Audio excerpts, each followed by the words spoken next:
kings and queens of this puzzling empire. Puzzled hearts, we're in this together, filling in the pieces, bringing joy forever. Puzzled hearts will solve the mystery, piece by piece. Our love for puzzles is real.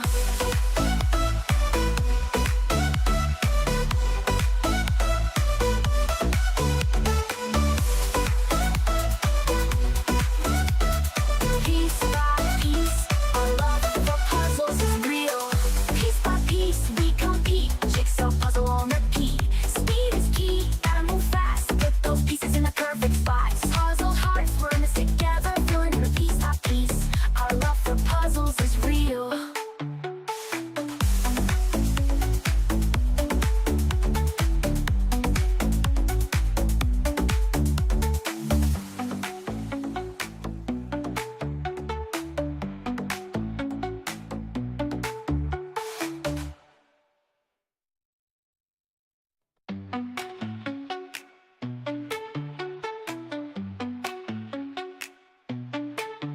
Piece by piece, we compete. Jigsaw puzzle on repeat. Speed is key, gotta move fast. Put those pieces in their perfect spots. Adrenaline rush, hearts pounding loud. Every second counts, we gotta wow the crowd.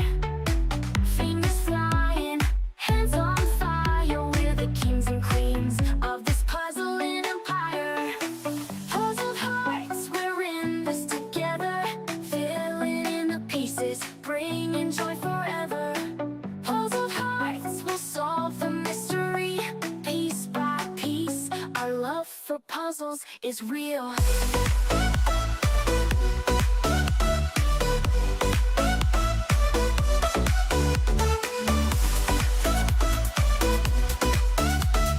Piece by piece, our love for puzzles is real. Piece by piece, we compete. Jigsaw puzzle on repeat. Speed is key, gotta move fast. Put those pieces in a perfect spot. Adrenaline rush, hearts pounding loud. Every second counts, we gotta wow the crowd. Fingers flying, hands on fire, hands on fire. We're the kings and queens of this puzzling empire. Puzzled hearts, we're in this together, filling in the pieces, bringing joy forever. Puzzled hearts will solve the mystery, piece by piece. Our love for puzzles is real.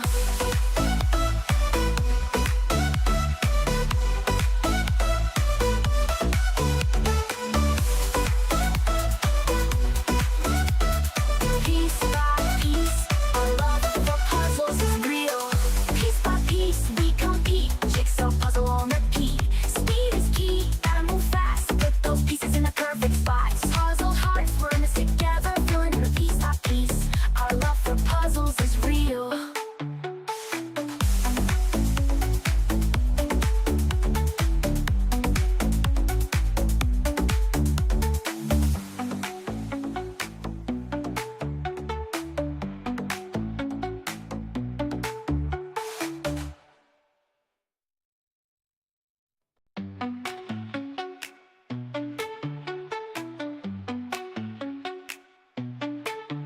Piece by piece, we compete. Jigsaw puzzle on repeat. Speed is key, gotta move fast. Put those pieces in their perfect spots. Adrenaline rush, hearts pounding loud.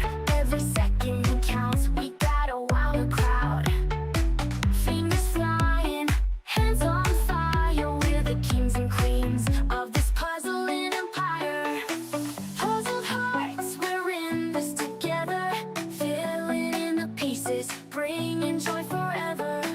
Puzzled hearts will solve the mystery, piece by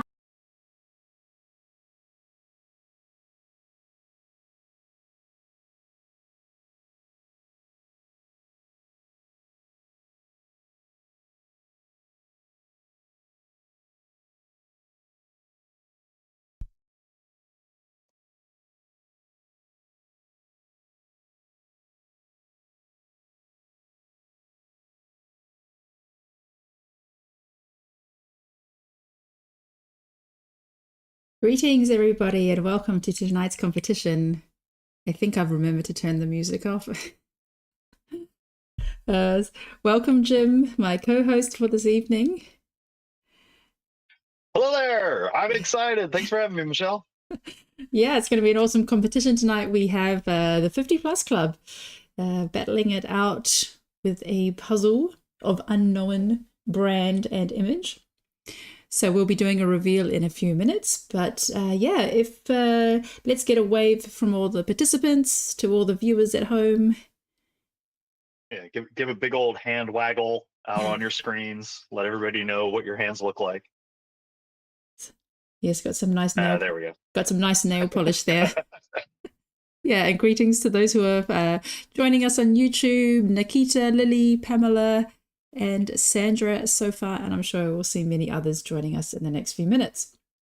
So yes, we have a theme for today.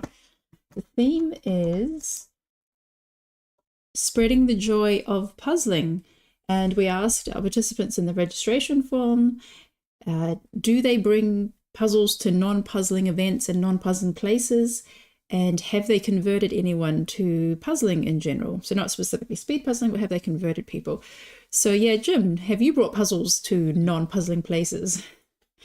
I've definitely done some puzzles in odd places, like at a fiddle camp. Pulled one out there with Mari for a little while. So there's been a couple of oddball. We did one at a restaurant. There's been a bar. I know Sarah does puzzles, has been doing a lot of puzzle races at bars, that kind of thing, which is really fun and fascinating. But bringing people in, mostly just spreading the joy. I know that I've gotten my mom and my sisters to try puzzling. My older sister has tried racing a few times, and my nephew might start getting into it a little bit because he's been watching some of the streams and he's like, wow, this is really cool. So there might be more speed puzzlers en route from the lineage, which is kind of funny. So what exactly is a fiddle camp? Oh, we're Mari works at and also directs camps where she teaches violin and fiddle for like Celtic music and old time, that kind of thing. So not usually the crowd you would expect to be really into puzzles, and yet they had a really good time. Her and Emma did an exhibition and had a really good time at it. What Yeah. about you, Michelle? Where have you done a weird puzzle? Well, it's very fresh in my mind because the last week I've been at a church camp in Switzerland. We were all hiking together and staying in a hut, and I brought a huge bag of puzzles with me, and I just told everyone, hey, if you want to do some puzzles, feel free to help yourself. And I did some puzzles with my daughter, and it was an absolute hit. So these are non-puzzling people. They're there for hiking and adventure. But, you know, after a long day of hiking up Swiss mountains and swimming in the lakes, you know, you're really exhausted. And it's just really nice to actually just sit down at a table and do a puzzle. And so it was after every meal, there were puzzles coming out everywhere. I specifically brought small puzzles because it was a non-puzzling crowd, so the biggest were 500, but I had a lot of 99 pieces and like 1 and 200 pieces. And it was just really fun to see because it wasn't even prompted by me. Like, I mean, I prompted the first time, but, you know, I just come into the dining room and there'd just be people doing puzzles from the bag, and usually 4 people doing a 500-piece puzzle, or even two people at a time doing these 99 pieces. And I was just like, oh, wow, that's just so cool. So yeah, that's why it was just very fresh in my mind. And yeah, I feel like I've converted people everywhere I go. I kind of convert some people, or at least, you know, remind people that, hey, there's this thing called puzzles, and you know, you can do it anytime and anywhere. Yeah, I'm still waiting for. I don't know if it's happened yet, but I hope that there's going to be a jigsaw puzzle done in space at some point. I know that they do a lot of the like origami unfolding and that kind of thing, but like just send a puzzle up and see how the astronauts fare with it. I think that's going to be on the cards one day for sure. Well, actually, I was inspired by Anime, so I did have the same sunshine puzzles that she brought up to the summit of Everest. I did Yeah. bring that with me in my backpack with the intention of, yeah, when I get to the summit, I'm going to do the puzzle. The problem is I never reached the summit. So when our group went up on the tallest mountain that we climbed, it was like over 2,000 meters. The higher we went up, the more we were in the clouds. And at some point it was just so foggy, we couldn't even like barely see the people ahead of us. And then it was raining and it was just completely miserable. So I didn't even bother. At some point I just remembered, oh yeah, I have this thing in my bag, but it wasn't actually, I didn't actually get to do it. But it was fun anyway. But we had some really interesting comments from our participants. I'll just read a couple out before we start. It looks like, we've got, most people have arrived in the meeting. Very good. Karian from the Netherlands said, I converted my father and now that he's retired, he puzzles all the time. So that's fantastic. Fanny says, I've brought non-puzzling friends to the Hungarian Nationals this year and they all enjoyed it, but I wouldn't say they're converted. I'm also organizing a puzzle day locally this weekend and hoping to build a puzzle community here to have some events like this from time to time. Yeah, so that's also one thing, is just bringing puzzles along to, puzzling friends along to a puzzle event. And Hannah from the USA says, I've brought a puzzle to my workspace before and swap it out every time it's done. I've actually gotten a couple of friends of mine into speed puzzling.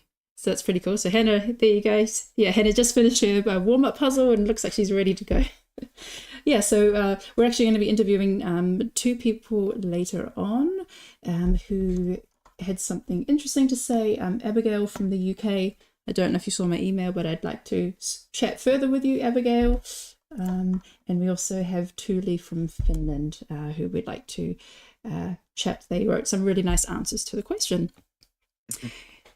So yes, we are ready to go and do the reveals. So please go ahead and unwrap your puzzles and see what the puzzle of the day is. Oh man, this is always fun. People cracking into the box to figure out what they're gonna need. And this looks like a bluebird, pieces of pieces, or bluebird. Trying to get a good look. But there's a lot of fun color on it already that I can see that the 50 plus are going to have a good time with. Yeah, so also, oh, look at all those lines. Yeah, this is great. Yeah, so go ahead and take off the plastic wrap as well. Make sure that the lid comes off nicely and then put the lid back on.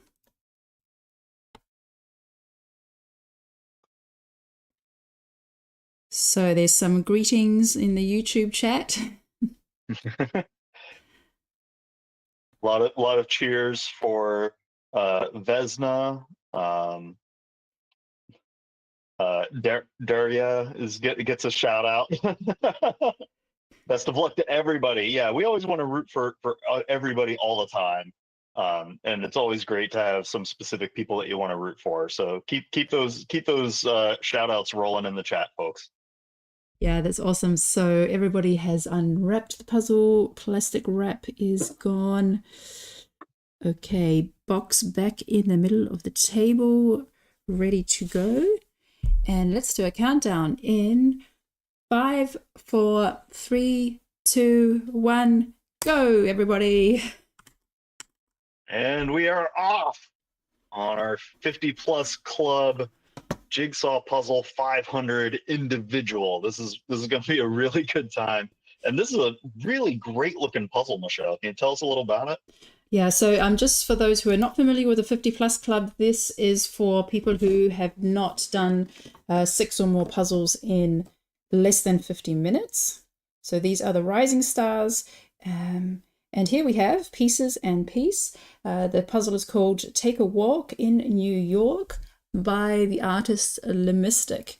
And so it's a really fun, lots of bold colors, lady in a fancy coat and heels taking some dogs for a walk. The classic yellow taxis. I really enjoy the buildings. They're all different colors and I've got these nice lines in there so you can get them all in the right direction, and a gradient sky. So this is a really fun one.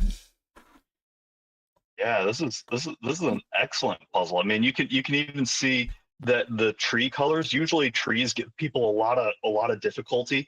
Each of those trees have a different green on them as well, so you're going to be able to pull those out and really be able to distinguish which one goes where. And they're nice and gapped too. This is a great puzzle. Yeah, I'm kind of curious to see what strategies people go for here, because the border's pretty doable.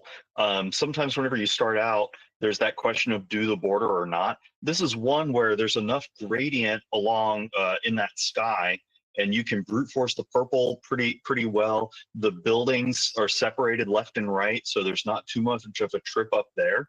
And you could even, what a lot of people do is pull the edge, work on it a little bit, and if they get stuck, move on to other targets.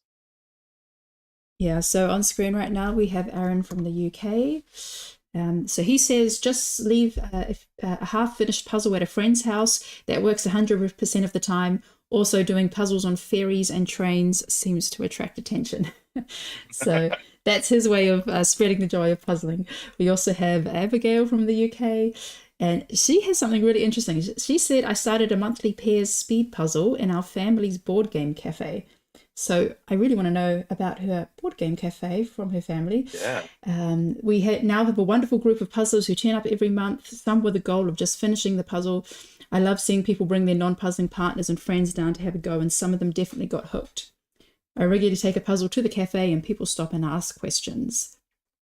So yeah, doing a great job there, and we'd love to have a chat with her later and find out more about how she spreads puzzling with people at the board game cafe.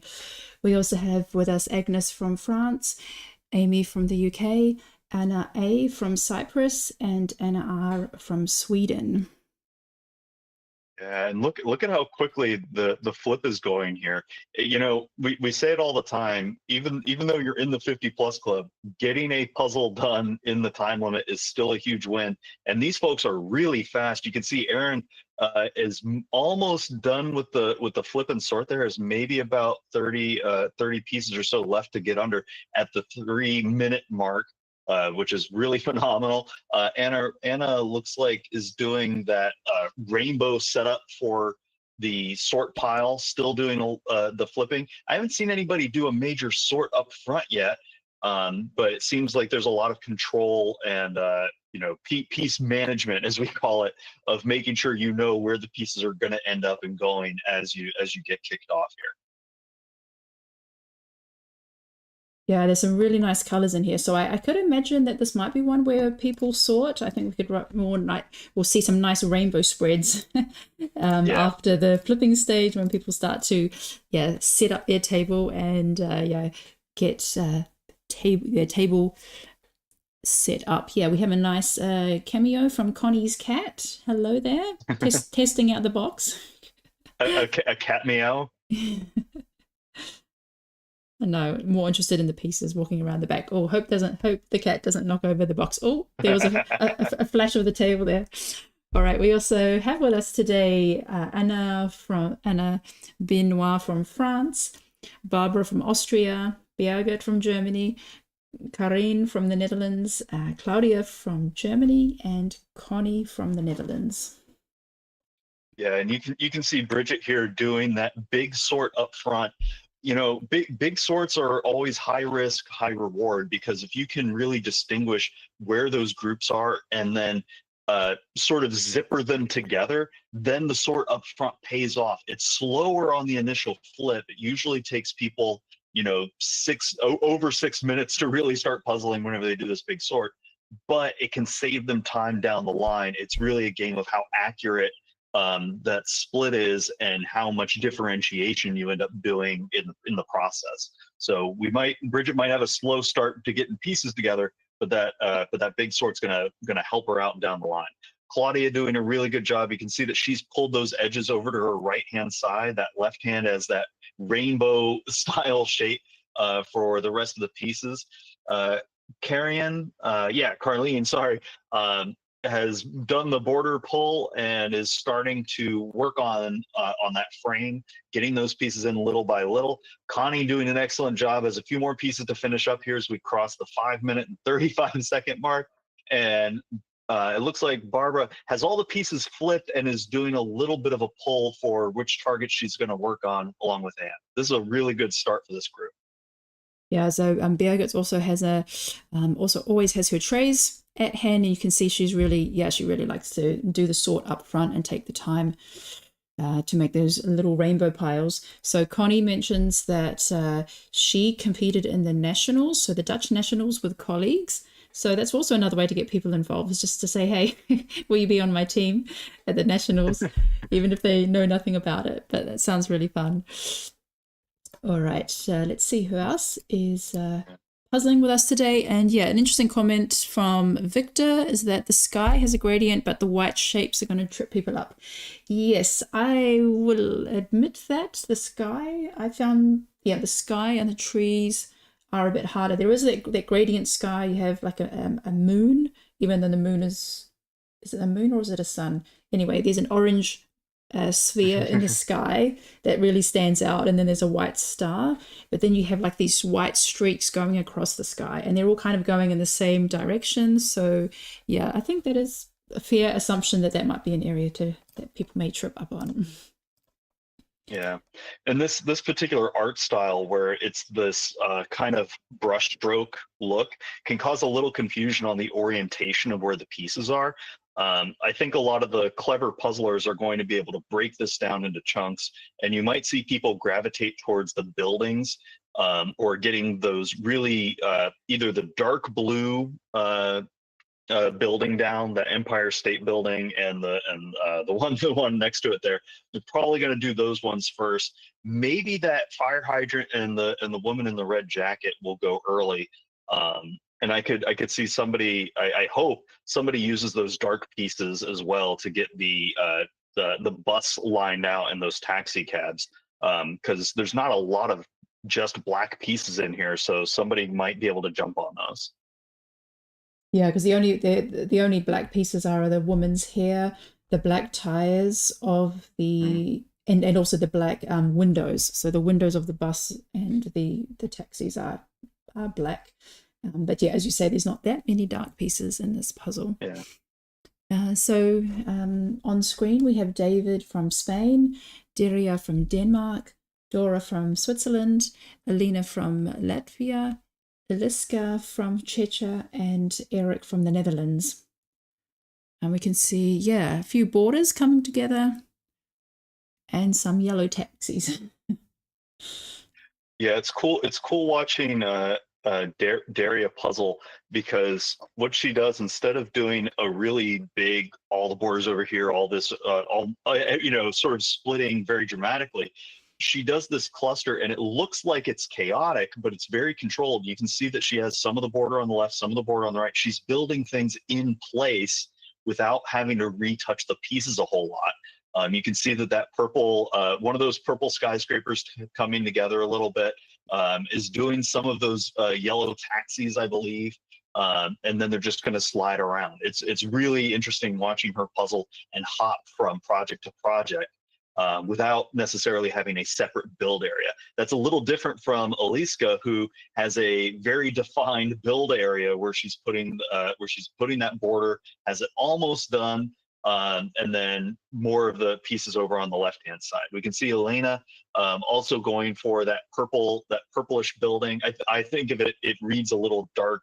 It reads kind of like a very dark blue on the image, but on the pieces it looks a little more purpley. Yeah, I actually really like the Empire State Building because it sticks out into the sky. So you have like that steeple shape with the orange background. And in the Empire State Building, you have the windows very closely tight together, all going in one direction. So, and that's the only purple part of the puzzle. So I'm expecting a lot of people will get that one knocked out early. Yeah. Oh, I was gonna say, if you're in the chat, make sure to make a guess as to what time you think the finishes are going to be. I think that this one could run relatively quick, but there's definitely some traps in here. I'm gonna put a stab at 48:30, and say that we're gonna have a couple of people beat that as we go through. I think we're gonna go below that because one person in this competition has already done this puzzle and done quite Oh, a good time. I'm just gonna pull that up. That would be Stephanie K. Stephanie Kapfer. She has done this puzzle in 46 minutes and 38 oh wow. seconds. Yeah, Yeah, so this might run real fast. I'm if that's the case, I'm gonna revise this and say that with this particular crew, we're gonna see something closer in the like 40-42 range. yeah. So that's if that is the same Steffi K. I'm assuming that is because it's also her Instagram, but yeah, she did it in 46:38, which is an amazing time. So we're gonna definitely keep an eye on her as we head, a bit later. I've got my watches to watch her because we need to keep an eye on her and see how she's going. All right, on screen at the moment we have Everly from Estonia, Fanny from Hungary, Philippa from Portugal, Freya from Denmark, Gabriella from Romania, and Hannah from the USA.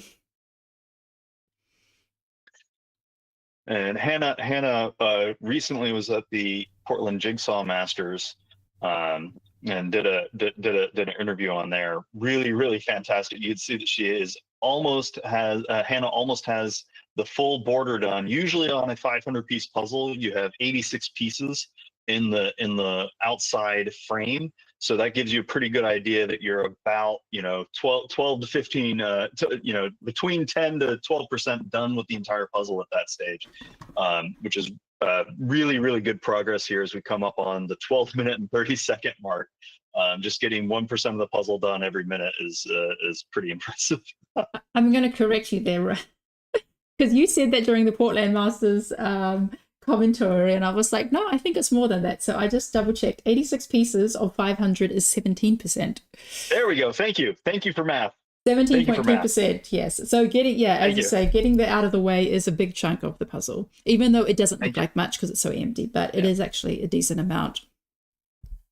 Yeah, it's also why sometimes it can look like there's not a lot of there's big gaps somewhere, and then people are able to just go through and mow it down. It's once you have some shape in there, you get all these extra tools and figuring out how to solve it. You can see Philippa almost has that full border done, but also has pulled those yellow taxi pieces and some of that purple tower. And Gabriella has, I think that's the one of the skyscrapers built in there right in the middle, kind of floating around, ready to get locked in. Yeah, it's nice to see that we're now getting some of these colorful blocks underway, colorful islands getting built out. And yeah, so people are revising their estimates now based on Steffi K's time. I wasn't as fast as Steffi K, but I did do it in 50 minutes and something seconds. But I would say it's compared to the other puzzles that we've had in the 50 plus, it's definitely easier than the flowers and the Little Mermaid. Yeah, so I'm expecting some good times for this one. So let's see who else is puzzling in the 50 plus club. We have Heike from Germany, Idun from Norway, Inga from Lithuania, Irene from Spain, Irma from Switzerland, and Isabel from France. Oh yeah, and look at I really like Irene's setup here. You can see that she pulled the border and has some of it built in, but has also separated those sky pieces out and built in from the left-hand side one of those gray-green buildings, or the kind of yellowish brown, I guess, and has the top part of that laid in along with the top part of the skyscraper. So it looks like she's switching over to putting in more of the sky little by little and trying to do outlines of the skyscrapers to get those in. Really slick way to break down a big project there. Irma, I think that's Irma. Yeah. has the full border and a center skyscraper starting to come together. It looks like she's put several of those yellow building pieces inside of the frame and then just needs to zipper it up. There's always these trade-offs where you don't want to overfill the box with things that aren't going in immediately, but you can see that that can also work really well. Inga S in the top right here has almost the full left-hand side of buildings ready to roll here in some of the right-hand edge, and she just did a shift of pieces. That way it'll clean up space so she can see what she's working on. Really, really cool stuff. Little difficult to discern if any individual's in the lead at this point, just because of the way the pieces are spaced out, but I think Ingat's might have a little bit of an edge overall here. Yeah, Inga S is doing really great. She got into the top 10 recently, so in the normal competition, so not in the 50 plus, and she has been improving a lot. She's really one to watch. She's definitely been training hard. Yeah, Isabel mentioned that she was basically called in to rescue a puzzle. One of her colleagues brought a puzzle into work that she and her daughter couldn't finish, and so Isabel came to the rescue and finished the puzzle. So at least she's getting a reputation that she can do puzzles well. So yeah, I wonder if has anybody else had that when people have said, like, I can't finish this puzzle, can you take care of it?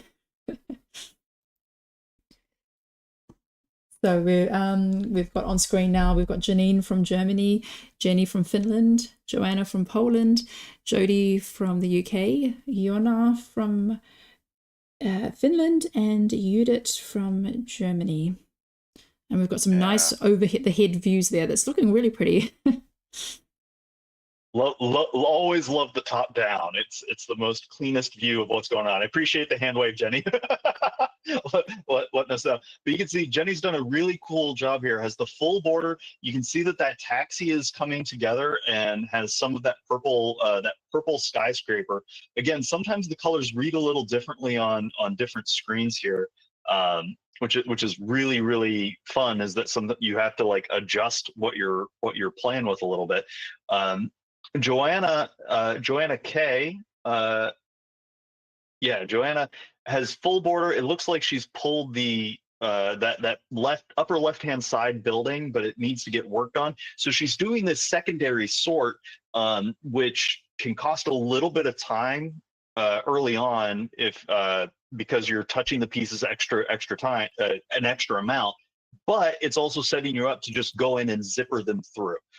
So it might be a little bit slow getting pieces in at the moment, but she's going to accelerate once she starts getting into the zone there. Really, really good place to be at the 18-minute and 30-second mark. And Jonna K, let's take a look at that. She has that full taxi built out, and a lot of those left-hand side buildings just being filled in very, very rapidly. I think Jonah K there is on a really, really good kick. We need to keep an eye on her because that'll blitz very quickly once she starts working on the sky. Yeah, I mean, in terms of the number of pieces that are built out and assembled in one chunk, like she's got two really big chunks there, so that's looking really convincing. So yeah, great job, Jonna. I just want to mention, so Jody, she has been trying to convert her husband Graham for a very long time to puzzling. He's in the chat as Guzza Gaming. And she said, I spent years trying to convert my husband Graham, but nothing worked until we found out speed puzzling existed. I've also tried converting colleagues with mixed success. So it sounds like Graham has a competitive edge and he wasn't interested in doing a puzzle for the sake of a puzzle. But then maybe when he found out that, that's something you can beat somebody else at, or, you can, something you can improve on and make it a bit more exciting, that seemed to be the impetus for him. Well, it's always good to have a support team just cheering for you and in your side, whether they're doing the puzzle or not. Eventually, they'll get tricked into doing one with you. I know I have on many occasions, which is totally fine and a really good time and worth it. Yeah, I mean, not only once he got into it, not only did he become a speed puzzler, but Jody and Graham went together to the Worlds last year. They're going this year, and Graham and Aaron have started the UK competition called the Puzzle Guzzle, so online puzzle competitions. So he eventually was converted, and I think he was converted, head first. Well, well done, Jody, for bringing them into the Yes. fold. Good job, Jody. All right, we have on screen Kara from Germany, Karen from United States, Katarina from Austria, Christina K from not sure where, I think Estonia, but that's not mentioned on the list. We have Christina S from Hungary and Larissa from Germany. And it's cute to see lots of, we've seen a few mascots popping up, and now we have a blue giraffe, I think, watching Christina. Certainly what it looks like, yeah. And some Lego people. So there's always more and more mascots coming in, making sure that the puzzling goes according to plan. And you can see here, everybody's doing a pretty solid job.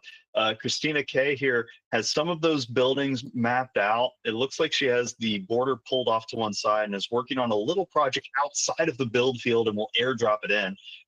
Really good way to kind of keep control of where your pieces are and make sure that you're not getting too blocked up. Christina there, going through the sky. Yeah, sorry for the mispronunciation. Larissa, taking a moment to really study the pieces and what the image looks like. I always like that move because sometimes people get into a panic and they just start flailing. And sometimes the best thing you can do is just take a few seconds, think about what you're doing, reset, and then attack the problem. You know, it gives you a really good through line on how to keep moving forward. Karen Brownlow there has a full border, a whole lot of those left-hand side buildings mapped out. I want to say over half of those left-hand side buildings are done. Really, really great job, Karen Brownlow. She's Sammy Brownlow's mom. I'm not sure who brought who into the puzzle world, but they are just wonderful puzzlers and fantastic human beings. I'm just going to make a plug for Karen on that. And there's a lot of support for Karen in the chat. Isabel says Karen Brownlow is my favorite brewery competition peers partner here in CT. Is that Connecticut? Yeah, in Connecticut, yeah. Yeah, and then Sammy says, "Go, Mom." Aw. And you can see Katarina there making really good progress, has some of the building worked out. Looks like she's working on border here after having pulled it early. And you can see on the far left side, it looks like a couple of sorted piles that'll zipper through together pretty quick. And Kara getting that border knocked out. It looks like she also sorted a lot of the darker green tree, and we'll see if that pays off for her to pick up those and get them in pretty quickly. It looks like about 20, 25 pieces or so on that big tree. All right, switching up the screens again. We are about halfway through our list of participants. We have over 80 participants tonight, and we are at the 24 minutes. On screen now, we have Leah from Denmark, Lena from Germany, Letizia from Switzerland, Lena S. from Lithuania, Lisa from Denmark, and Lynn from Belgium. Oh wow! And look at Lena's board here in the lower left-hand side. She has almost all of those buildings on the left built, and is working on that lower sidewalk. That sidewalk on the lower left-hand side is squared away, along with the taxi cab.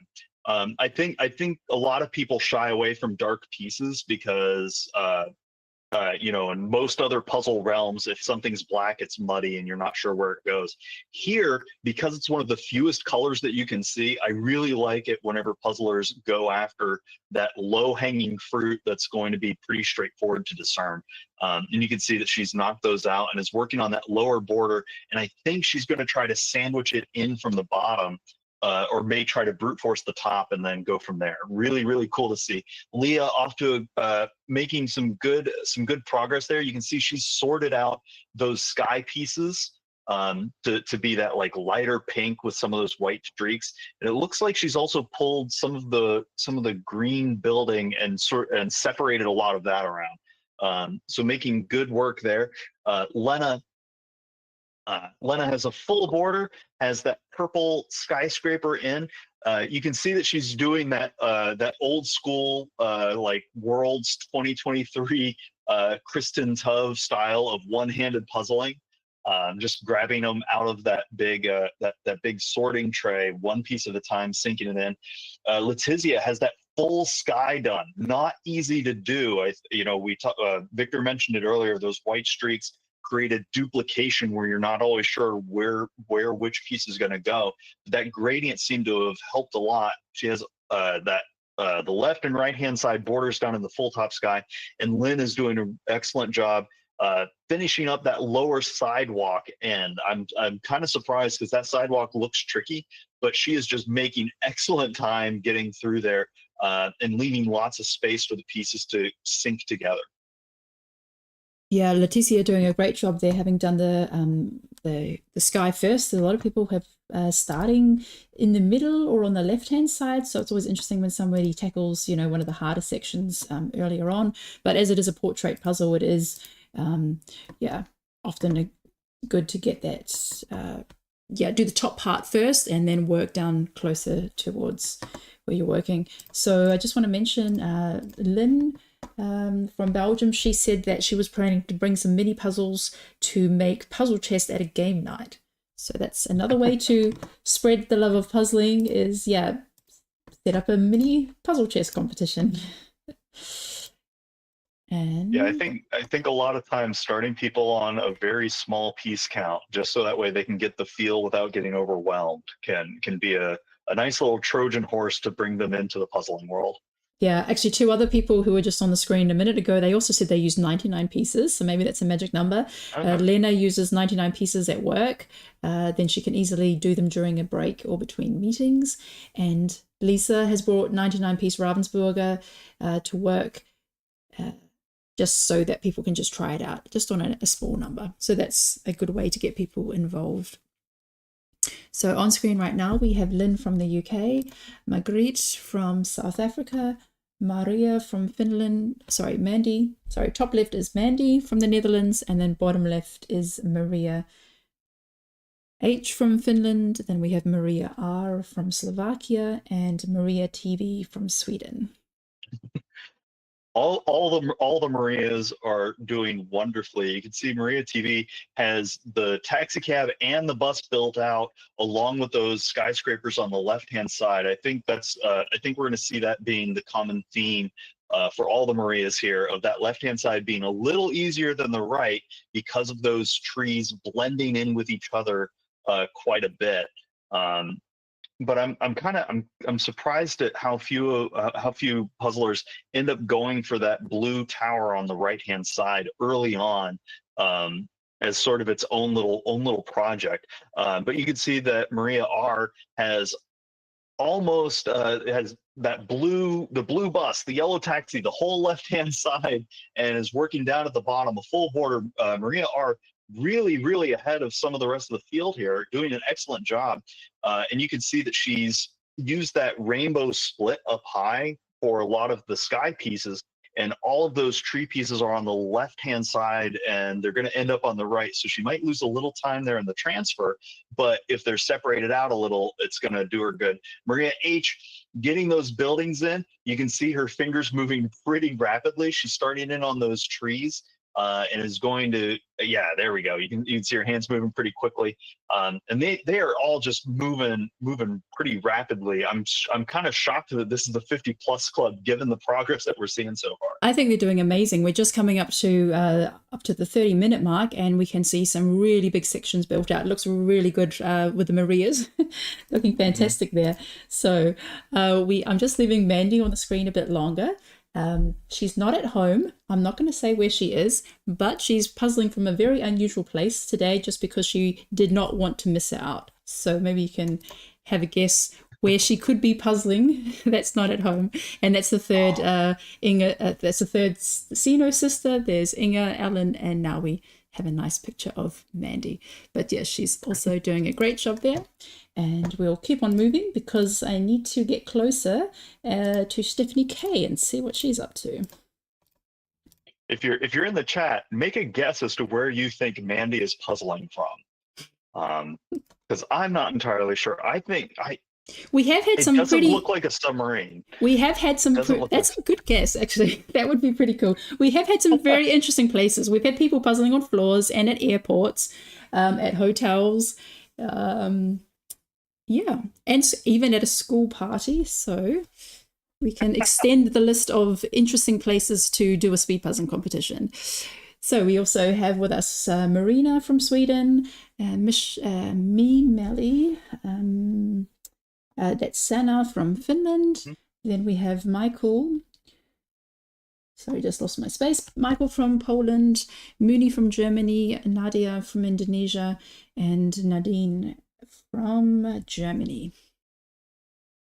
Yeah, and you can see Nadia has that full border, has a lot of pieces in the middle of the field, but is working on the taxi. I like how she's working on a project in that zone, and kind of not bouncing around a whole lot, even though that option's there. It means she has a bead on being able to finish that up. Really, really great.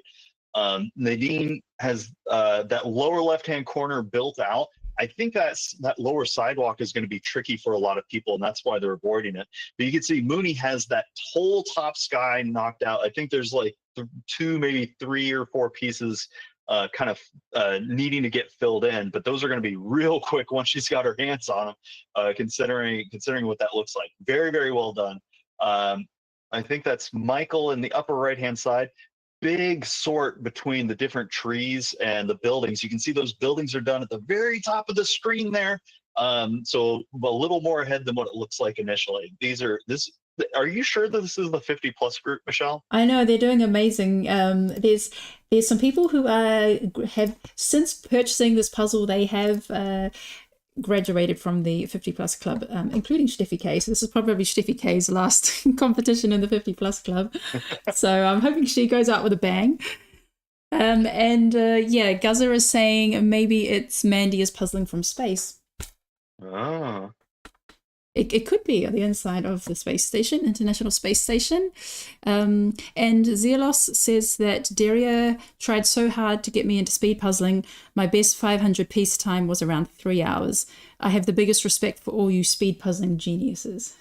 That you're a good speed puzzling supporter. Zelos, always happy to see you in the chat when Daria's participating. So we have on screen Natalie from Germany, Natasha from Austria, Nora from Finland, Rachel from Denmark, Ramona from Switzerland, and Rena from Germany. And you can see as we cross the 33-minute mark here how great these puzzlers are doing. I'm really impressed by Ramona here. You can see that she has all those buildings worked out, that bus is in place.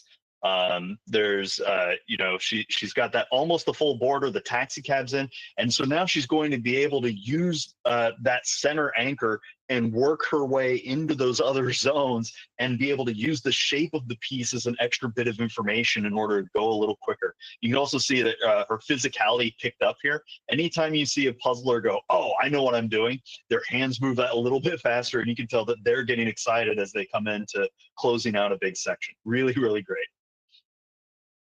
Yeah, SJ thinks that Mandy might be participating from the left luggage room at a big railway station.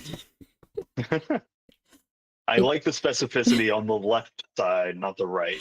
Yes, exactly. So I'm going to jump ahead. I hear whispers that Steffi K and Veronica are going head to head. So let's catch up on their progress. And then see if I can reach the end of the alphabet before the first finish. But everyone's doing great. It's just seeing all these big sections coming together. We're only at 34 minutes, and yeah, I think we're going to see a few people make it under 50 today with this puzzle. So we got, Stephanie K only got the sky and the top border left. Oh yeah, and some of these trees. Those trees were tricky. Okay, we're at 35 minutes, and her time was 46. So yeah, could make a decent, maybe 5-minute improvement there. And okay, Veronica is kind of the inverse. She's done the sky, hasn't done the trees left, but also looking really great there. So we also have Richard from Belgium, Rika from Finland doing her puzzle sideways, and yeah, that's also an interesting strategy for portrait puzzles. Some people just don't like doing portrait puzzles in their orientation and will always do it sideways. Sammy, who's in the comments, always does that as well. I'm always impressed by that. And we have Rika from Denmark and Robert from Sweden. Yeah, I think if you're able to disconnect what you think the image should be and just look at what the image is whenever it comes out, you become a little more resistant from if it's upside down or sideways. And it's really helpful because then you don't have to awkwardly reach further for the top part of the puzzle, and you can just work what's right nearby you, like a lot of other landscape sizes. And it's also a type, because of orientation, not everybody's used to it. So being able to just flip it sideways like Rika's doing there is a really, really slick way to keep chugging along without getting too bogged down. You can see Rika J has that whole sky built out and is working the way down, is doing those taxi cabs outside of field and is then going to bring them down. Robert almost has the full border in.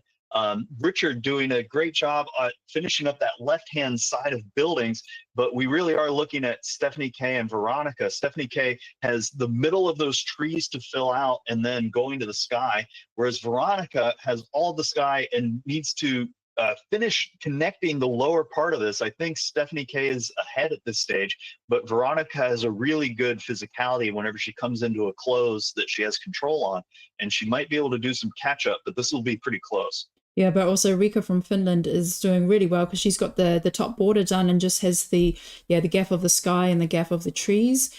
So maybe she could catch up with Stephanie K. I think this is probably going to be Rika's last 50 plus club as well, possibly. Or at least there might be another one in the batch. But yeah, she's definitely been training hard and deserves to jump into the next group.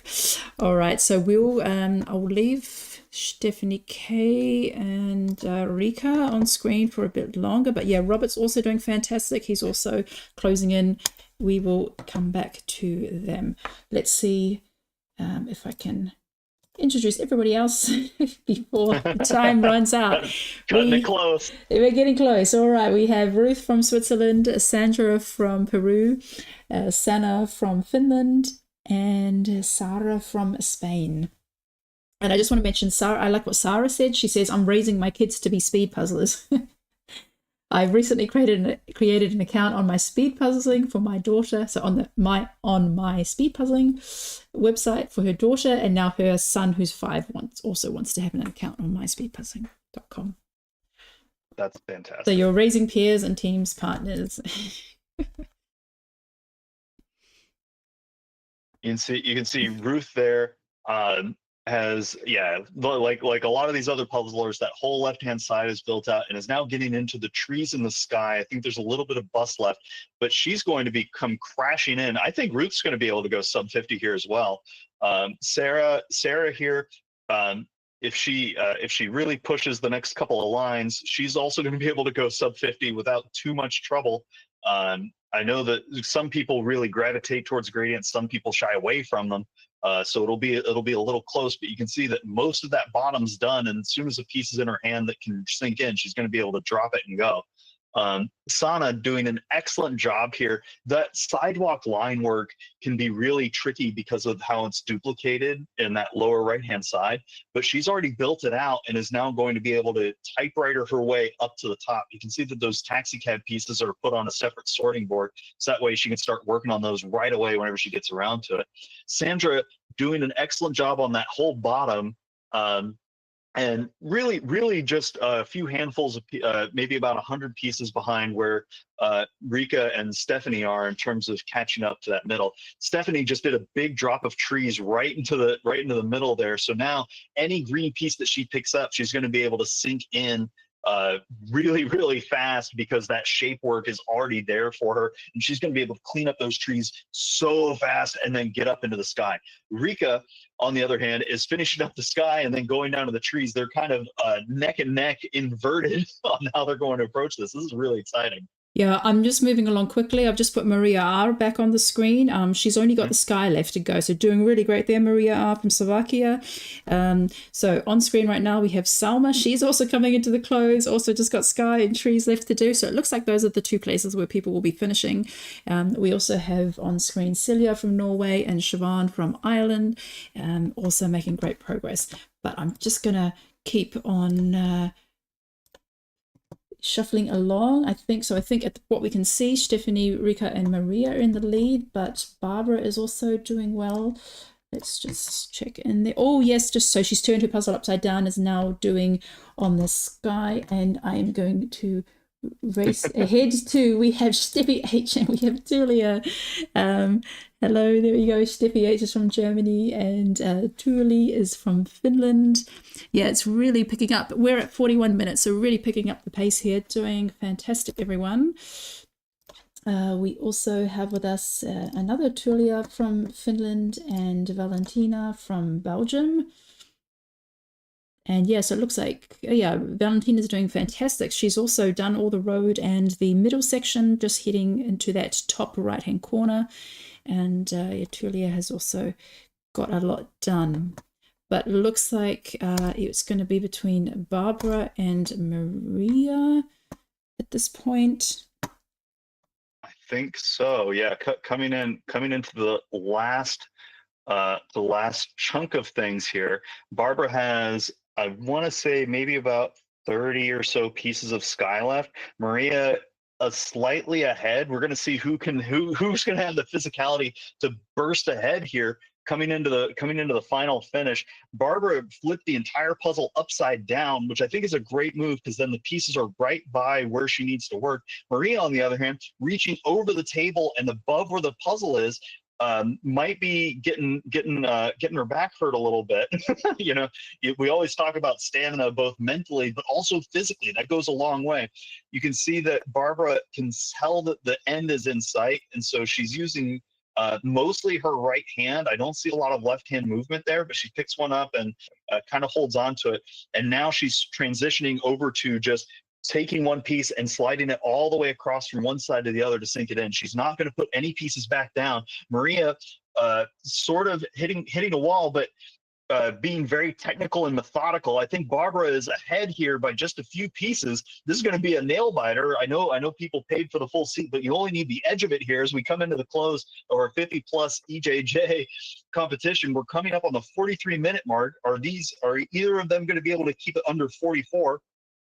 We're going to find out. Barbara really using this typewriter technique. I love it, where she picks up the piece and just scans over the whole area and then sinks it in rather than picking it up and really thinking about it. She just drops it in. Maria, her methodicalness, she's using both hands to pick a piece and drop it.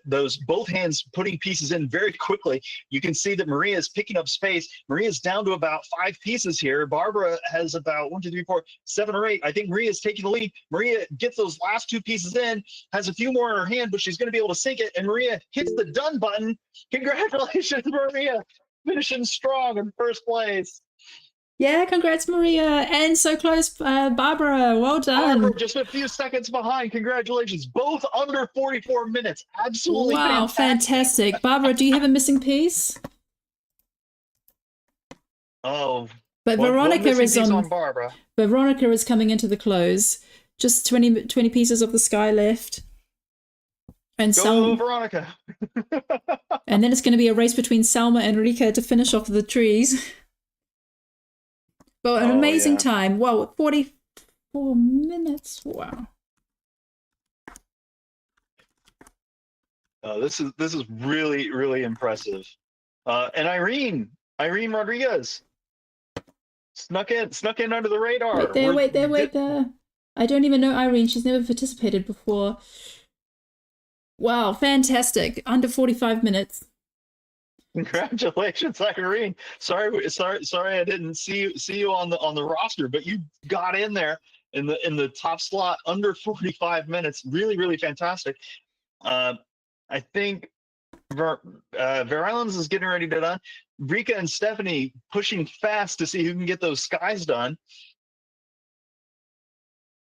Verone's looks like hitting a little bit of a wall. Flip that puzzle upside down in order to get to those. In order to get those pieces, same way that Barbara did. Rika now trying to get those tree bits in at the last minute. Stephanie, I think she's piece count wise behind Rika, trying to make up for it using a little bit of physicality. But Rika is going so quickly. Verone's looks like she's slowing down a little bit. I think piece count wise, Verone's is a little ahead here. Picks up pieces with both hands to try to sink them in just a little bit quicker. Rika doing a swipe to get her hands on those trees, get them in. Verone's runs over to the timer, types in Come done. on, go Veronica! Congratulations. Almost knocked over her glass of water on the way to the screen. Congrats, Veronica. Yes, well deserved. Veronica Looks like she's run a race. Well deserved drink of water. All right, so first was Maria, then Barbara, Irene, Veronica, and Rika. Congrats. Let's go. So many people under the 46-minute line. Michelle, I'm still not convinced that this is the 50+ club. These are all fantastic puzzlers. I think this is my secret plan to get everybody out of the 50+ club. Well done, Selma, top 6. Oh wow, very, very well done. And we can see Stephanie K coming into the finish here, and Selma finishes. Yay! Sorry, I had a little bit of a lag. I just heard the cheer on. Congratulations, Selma. Very well done. You can see Inga S coming into the close here as well. Stephanie K has maybe about 7 pieces remaining. Janine doing great. Daria has some of those trees and then the top border of sky, but Stephanie's going to be able to lock in the slot. Congratulations, Stephanie. Congrats, Stephanie. Well done. So yeah, this is really exciting. Yeah, that's the first wave of finishes. Not even 50 minutes yet. We're going to see a few more finishes before the 50-minute. Okay, I'm gonna. So by the way, since I didn't get to mention it before, we also have Vesna participating. Hello, Vesna from Finland. She's live streaming with her husband Jan. And oh, Barbara found her missing piece. Okay, no problem. Yeah. So it might have been in the bag. Then we also have Wendy from United States. Happy to have you with us. So we have a lot of people participating in their first competition today. And congratulations. Yes. So there we go. That was everybody. We just missed a few people at the end, but I'm glad we had the first finishes on screen. And also congrats to Lenka in the chat for her guess of 44:36, which I think was pretty close to the first place finish time.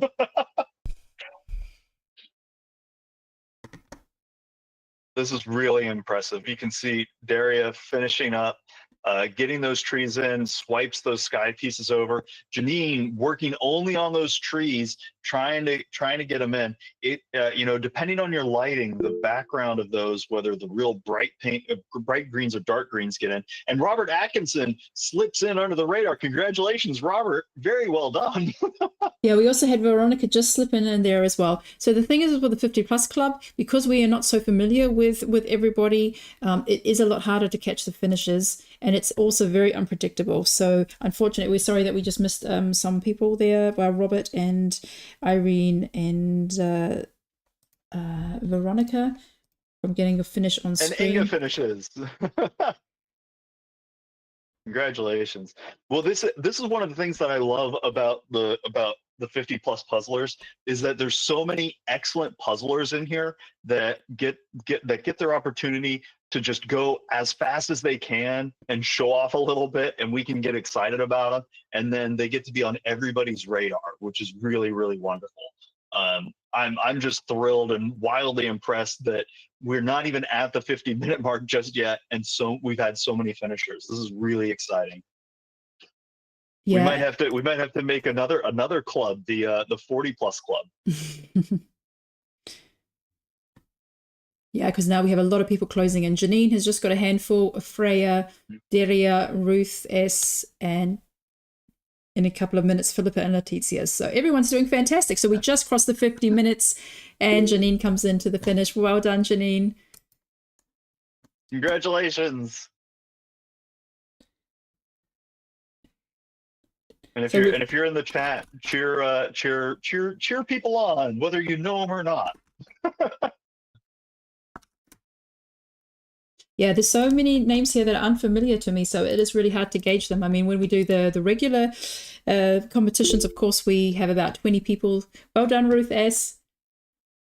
Also, just on the 50 minutes. Lisa and Freya finish almost the exact same time. Very well done. That was so close. I know somebody in the chat was asking about Silja. Silja has just the trees remaining, so I want to say about 35, maybe 35 pieces or so to wrap up there. Silja's doing a great job. Yeah, it's also harder because people are also more similar in ability, so you will get a lot more times closer together, and that's what we've seen in the other ones, that once people start finishing, then they're really close together. So yeah, we're already at, I just was about to write the top 10 and then we're already at like 15. So we just had, in the last minutes, we had, so Janine, then Ruth, Lisa, Freya, and Yona. And we're up to 15 finishes at just under 52 minutes.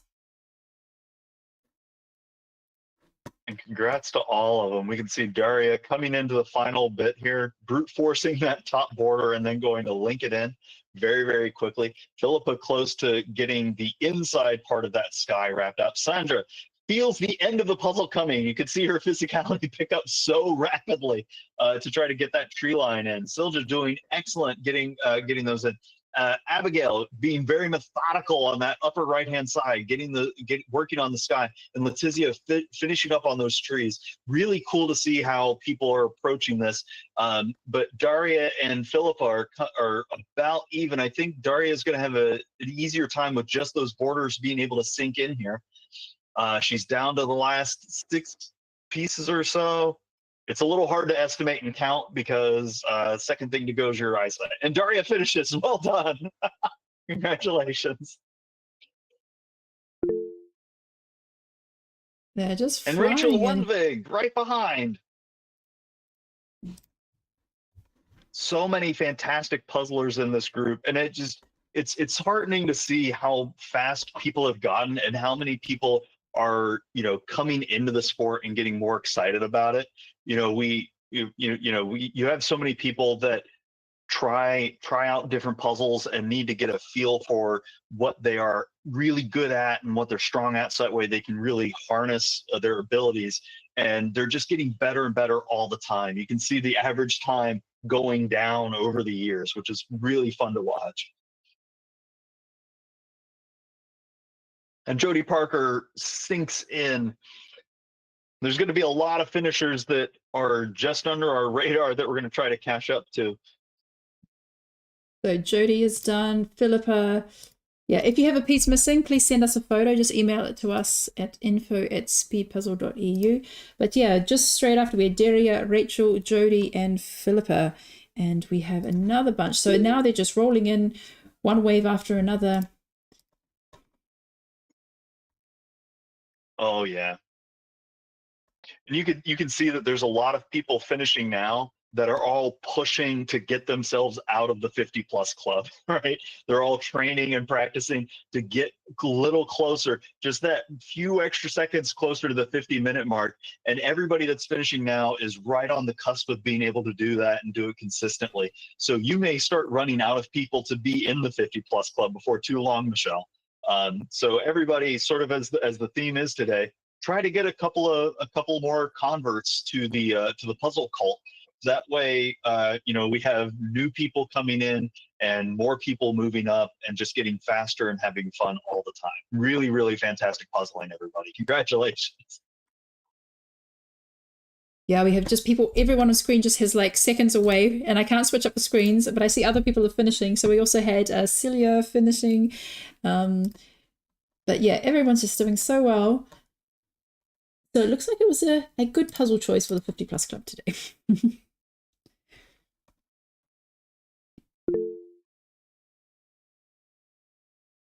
Of course, you're going to have some people that say any choice for a puzzle is a good choice, which I think is a good way to approach it. Whether this is your type of image or not, for the time that you're puzzling, treat it like it is. Just have fun with it. Don't be scared. Be excited that you get to spend however long you're going to work on it with other people and doing something that you enjoy doing very quickly. You can see Eric, the not so speedy speed puzzler, coming into the final few pieces here, and he's done. Congratulations, Eric. One of these days, we're going to convince you to change that moniker because you are a very speedy speed puzzlers. You got this done in under an hour. And for folks watching at home or who haven't done a lot of puzzling, if you show this to somebody who's thinking about getting into speed puzzling, this is not easy, and these folks are very fast and very good at what they do. So whenever you try your first one, if you're well over 50 minutes, if you're well over an hour, if you're over 2 hours, that's a-okay. Do the best that you can. You can see that these folks are all going under an hour, which is an amazing achievement at this scale. We can see Mimi finishing up the sky, several finishers all rolling in at the same time. I can't keep up with everyone. They're just coming in like just 10 seconds apart. I do not envy you right now, Michelle, for having to juggle all of those images. We might need to put an epilepsy warning on the screen next time for all the changes. But I think they're doing great. Oh, and Eric, the not so speedy speed puzzler, says he's going to keep his name. Maybe once he's below the 30-minute line, he'll change it. Ooh, okay. So I'll give you. You know what? I think that's going to happen in a couple of weeks, right, Eric? A couple of weeks, start getting them under 30 minutes. I think you can do that. That's reasonable. Maybe a little longer than that, but we believe in you. Just keep plugging away. You've already gotten so much faster over the past year. Really, really cool. And Letizia finishes up strong. Well done. Hannah Bevins looking close, coming in. I think Hannah might have about 60 pieces left. Kind of hard to see how many are the trees are sitting over there. But this is really phenomenal, seeing how many finishers you have all under an hour now, Michelle. Absolutely. I mean, I've lost track. I don't even have time to count. Okay. I have a moment to breathe. I'm going to count. You count. I'll do the breathing. I know we asked this before, but where do you think Mandy is puzzling from? It could be the back rooms, from the back rooms. That's kind of my guess because of that off yellow. And Karen Brownlow coming into the finish as well. You can see that those trees giving people a little trouble. Abigail Lawrence finished great. Johanna Kay only has that bit of sky left. You can see that they can smell the finish coming in, and so they're able to get a couple of more pieces just using that left hand to sink them in. Again, another person who rotated the puzzle sideways in order to have easier access, along with Siobhan. Really, really slick way to keep a lot of control. Yes, and one of my helpers says it's absolutely nuts today, and I agree. So I have two people in the background, and they are watching and trying to give me hints on who's finishing, but they're just all finishing at the same time. We can't keep up, which is good for everybody else. Yeah, and MK Puzzles in the chat is saying, do we think that there is a possibility that everyone will finish? Yes, I sure hope so. please, I want to clean the room. Clear the room. Let's go. You guys can totally do it. We believe. Everybody is team believe right now. It's very possible. Yeah, I mean, Maria TB's only got a few holes in the trees to do. So is Siobhan. Actually, Moody, she's finishing on the stripes, the pedestrian stripes. That's something different. Most people are finishing on the trees or the sky. But come on, Moody. Yeah, just got a few more gaps of those stripes to do. Just keep on keeping on. You can see Siobhan and Karen Brownlow are about even piece-wise. It looks like Maria TB get that little bit of physicality boost. We can see her hands moving. Those light greens, I think the lighting is helping Maria quite a bit there, because you can see those bright green tree parts versus the darker ones, sinking them in. And Tulie finishing up the sky using both hands, that one hand to stabilize and go. Mooney finishes. Congratulations, Mooney. Oh, and just got For those of you who are listening to the YouTube stream, the way that it is over on our end, we can only see so many people on the screen at the same time and have to switch around. And we have the timing chat popping up. So there's these periods of having a whole bunch of people on screen and then a whole bunch of chats coming in saying done and trying to find the person to get them on. So there's a lot of juggling over here that you don't see. So while the screens are moving around, we are moving almost as quickly as these puzzlers are to try to see the finishes. Tulie coming in on the last couple of pieces and going to sink them in. Aaron doing an excellent job. Gabriella, fantastic. Tulie hits the finish button. Congratulations. And it looks like Fanny coming into the last few pieces as well. Come on, Fanny, we believe in you. Just that sky border. Really interesting to have waited on the sky border for so long, but if it's a brute force, it makes sense to try to get those in late. Yeah, so I just checked, and none of the podium want to be interviewed. So Maria R., Barbara, and Irene, neither of them said yes to an interview. Okay. So that's fine. We'll move on to the next people to be interviewed. there's plenty of people, and we just crossed the hour and 1 minute mark. So everybody, keep pushing as fast as you can. We all believe in you. We want you to do well. You can see that Gabrielle is coming into the close up in the sky, using her right hand to pick up a piece, check it in a few different spots, and then sink it in. Shaban is on those trees. You can see that she's trying to brute force it a little bit, using her left hand like a plate. But at this stage, any piece you pick up is probably going to lock in somewhere. Karen Brownlow has 1, 2, 3, 4, 5, 6, 7, 8, 9, 10, about 10 or 11 pieces left. Come on, Karen. Let's keep this under an hour 3. I believe in you. Gabrielle finishes strong. Well done. Hannah Bevins looking really good there. It looks, I think Hannah has some of those tree pieces left. And Marguerite is working on the bottom half of the puzzle. And Karen Brownlow finishes. Congratulations, Karen. Yeah, and just keep in mind, if you have finished your puzzle, please log out of the meeting and hop over to YouTube if you'd like to continue listening to the live stream. Just because there's too many accounts in the call, it does make us harder to keep track of who's actually still puzzling. So that will help us to catch more finishes. But we would love to know what you thought of the puzzle. So yeah, don't leave. Just hop over, log out, and hop over to YouTube. You don't have to go home, but you can't stay here. That's the way to think of it. Johanna in the chat is saying that it's the first time finished under an hour, or just says I finished under an hour, which is congratulations. I don't know if it's your first time or not, but that's I'm really excited for you. It's excellent stuff. Yeah, and Rachel said that this was her personal best in a competition. That's fantastic, Rachel. Let's go. And Freya said, woohoo, that was great. Such a great puzzle to really get a flow going and trading, jumping to new stuff and not slowing down. Yeah, so somebody asks, has there ever been an EJJ where everybody's finished? Yes, we had that twice, but it was a good year ago. I think it was only I think the last time was in summer 24. So since then, the competitions have always been increasing in number and, in the number of participants. And so we have not had it in a very long time that everybody has finished. But I see someone is about to finish. Get there. Yeah, so on screen right now we have Siobhan, Aaron, Marguerite, Hannah, Natasha, and Wendy all looking really strong here as they come into the finish. Most working on trees or sky, but Marguerite is working on the pedestrian stripes.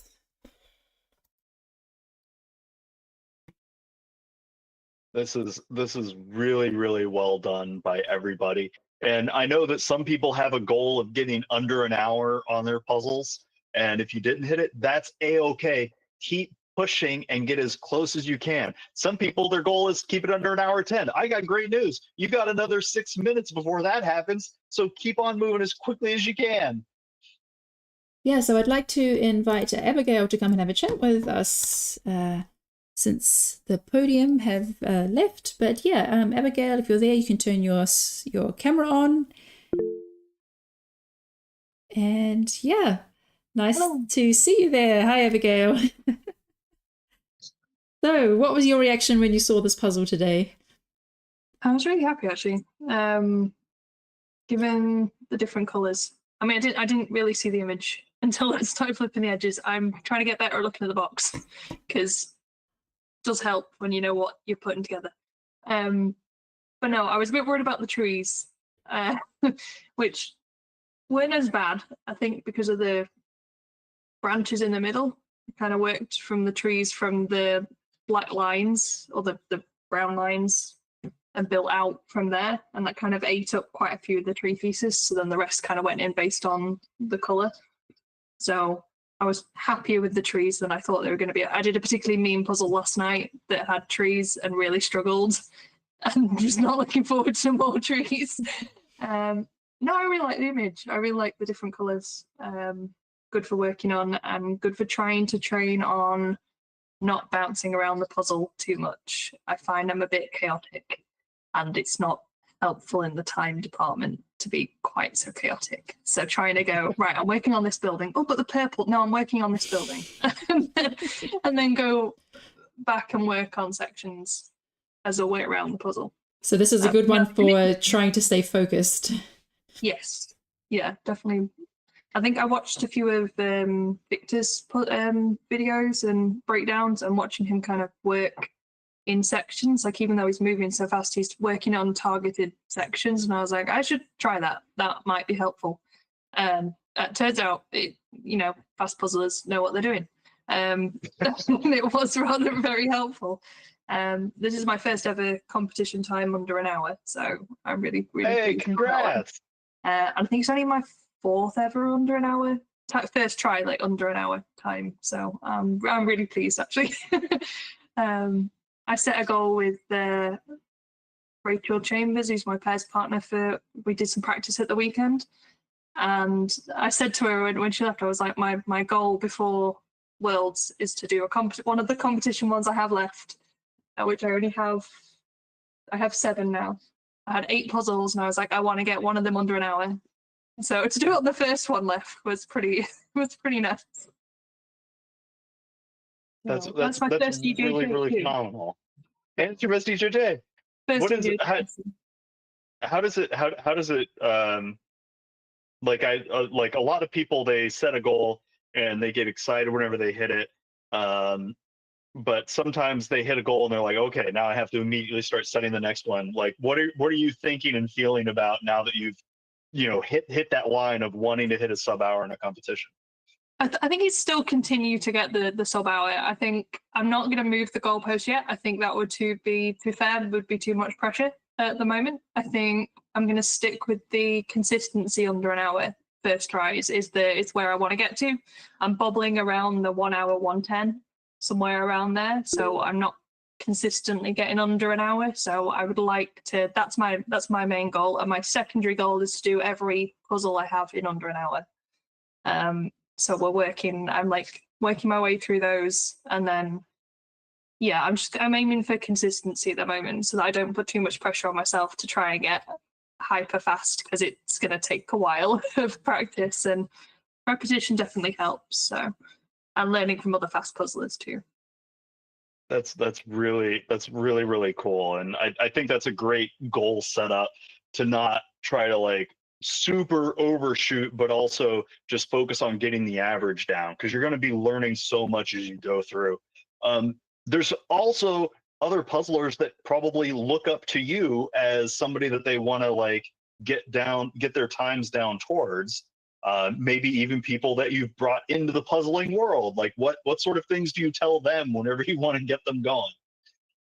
I think so we have it, the cafe. I know Michelle mentioned it at the beginning. I answered in October last year. So my family opened a cafe, board game cafe. So we have a library of games. And I said to my mum, I was like, can we do a puzzle competition? And this was before I knew about the Puzzle Guzzle, so I started joining theirs online. And I found out a few more in the UK, but there wasn't anywhere around me, because I live on the northwest coast, and a lot of competitions or things like that take place like Manchester and below. There's not much in our like local bit. I was like, can we try it? I think the community might really enjoy puzzles, and it'd be really interesting. And it's taken off so well. Like every month we sell out. We can only fit like 13 pairs in the cafe max, and we've been building like up. So I think we had 12 pairs last Sunday. And there are people who just don't finish, or they just come and just to have fun. And I think the main message is when people are trying to speed puzzle is, you always ask at the end, did you enjoy it though? And they're like, yeah, no, we want to come back. Or they pick up puzzles and they want to practice, and they talk to each other. We have a bit of rivalry because we have one team that keeps winning, and everyone wants to get to their level, and everyone chats around. And I love watching people get more comfortable with each other, because we get some similar people come back and they're talking to each other. We've had people who brought their partners who are non-puzzle people, and then they've met each other, and then now the husbands or partners get to stay at home and they get to puzzle together. So they didn't quite succeed in the sharing the joy, but they did bring them along, and they did take part in a bit of it. So I think, and I'm rubbish at following my own advice because I get hyper competitive with myself. So I have to remind myself to have fun, and just because I didn't make the hour mark that I wanted to with the puzzle, it didn't mean I did horribly, and also I'll put up, oh, that was awful, and then I get some like puzzle friends are like, no, but that puzzle's a really hard puzzle, and like, don't be too hard on yourself, and what did you struggle with? And then people are happy to give tips on like the bits they struggle with, and sometimes sharing they struggled with the same bits. So actually it makes you feel a bit better about the bits you sucked at, because actually it wasn't just you, it was hard for everybody else, but it's like there's a little bit of misery loves company kind of thing, right? Yeah. So it's how share the joy of it. I think that's the theme, isn't it? Is sharing the joy of it. So like, what did you enjoy about the puzzle? And then work on the bits that were difficult, but remembering, actually, I found that puzzle really hard yesterday, but I had a lot of fun doing the sky and the lake first. Like, I really enjoyed that bit of it. So yeah, I think there's a within the community that sharing the joy of it, even through the hard puzzles, and being okay with it not being as fast as you wanted to. Because a lot of people didn't start that fast as well. Like, they kind of worked their way up to it. When people bring a non-puzzler in, and they're like, "Hey, we're gonna do a puzzler. We're gonna do a puzzle." What do you notice about those non-puzzlers as they try to do one? Like, do they tend to just shut off and stay shut off? Do they kind of have a valley of like, oh, okay, this will be fun, and then it's not, and then suddenly it really is? Like, what are you noticing in the non-puzzlers as they give this a shot? I think the first bit is bewilderment that people are doing this, because a lot of non-puzzlers always they view puzzles as like something that's done kind of like, on your own or at home and done slowly, and it's not that fun or entertaining, and they're going to be there hours. And is anybody really going to finish in the 2 hours? Like, or what's that fun? And then you watch, a lot of the time you kind of watch this interest form as it starts, because everyone around them gets really intense, especially when there's a lot of people there who do enjoy puzzling, and suddenly like there'll be like calm chatter beforehand, and they're a bit unsure sometimes, like, oh, I'm not going to enjoy this, or I'm just here because my partner enjoys puzzles and it had to be a pair, so I've come along, kind of thing. Yeah. And by the end of it, I don't think I've seen anybody leave going, I absolutely hated that. A lot of them, they might not have finished it, or that, but by then they've either got into how much their partners enjoyed it, or the fact that somebody finishes a pair finishes in 40 minutes or nearly an hour, and they're like, already, just that kind of, oh well, I don't want to be, and they get really into it, even if it's just getting that little, like, especially on the speed puzzling, if you can appeal to somebody's little competitive side, suddenly it's like, okay, now I'm more into the jigsaws because I don't want to be left behind, and it turns on that little competitive side that they have. And suddenly a puzzle is way more interesting if suddenly someone can do it in 40 minutes and you've only just done the border. You find them go, how have they done that fast? Well, I want to do it, have a go and do it. And as I say, like, we have some great people who come down, and they keep coming back, and they know they're not gonna. Sometimes they know they're not gonna finish, and they'll you know, everyone will pile around at the end and we'll help them finish the puzzle, because some people just want it. They, you know, it's not satisfying if you haven't finished it, so we'll let people finish towards the end, or like help. But yeah, I think it's a journey watching people who are non-puzzlers go from this is going to be boring to, hang on, what do you mean someone's done, and that kind of, what do you mean this is how fast people can go, and kind of get that spark and enjoyment. Or even if they didn't particularly enjoy it themselves, they watch other people have such a great time, and then they go away and like, I watched this amazing thing. Like, listen, like, I know puzzles aren't for me, but like my Maybe partner they are. did this, Maybe and that I think I was talking to someone about the other day, and I was in another hobby shop, and I told someone about speed puzzling, and they were like, "Oh my god, I've been out nerded," and I was like, "That's amazing! That's amazing!" If you can walk into a room full of hobby shop nerds, or, you know, who are all quite happily to be called nerds, you know, you've got your miniatures and your Warhammer and that, and out nerd them because you've done a speed puzzle competition, and you're going to go do that online or do that in person, then I love just bringing that bewilderment and curiosity, and then people give it a go and get hooked. That's, you know, I've noticed that quite a bit too, is that somebody will kind of, you know, turn their nose at it and be like, that's weird, I don't want to do it. And then they'll kind of jokingly be like, all right, fine, I'll try it. And then they're like, well, I can do that a little faster, that's fine. And and then they get into it, which is really cool. If you don't mind me asking, what's the name of your cafe? Like, where is this located? So, how would people find it? Yeah, so we do have a Facebook and Instagram. It's called the Kobold's Kettle, which anyone, so if anyone knows Dungeons and Dragons, Kobold, it's K-O, I forgot how to spell, K-O-B-O-L-D. With an I, yeah. So yeah, and our logo is we get accused of it not looking very kobold-like, but we did it more dragon-esque of the kobold. It's a blue dragon holding a teapot. It's a dragon that's been polymorphed. It's fine. Yeah. So we're located in Lytham, which is about an hour above, if people aren't familiar, about an hour above Manchester. So you've got Blackpool and Lytham and St Anne's and Wharton around there. So we're in sort of the centre of Lytham. We have it's a little cozy cafe, and we have 100+ board games. We do different events as well, but as I say, I really wanted to see if speed puzzling as pairs would take off in Lytham, and to my pleasant surprise, it did. I got to meet Chloe and James there, who come down. They're our regular.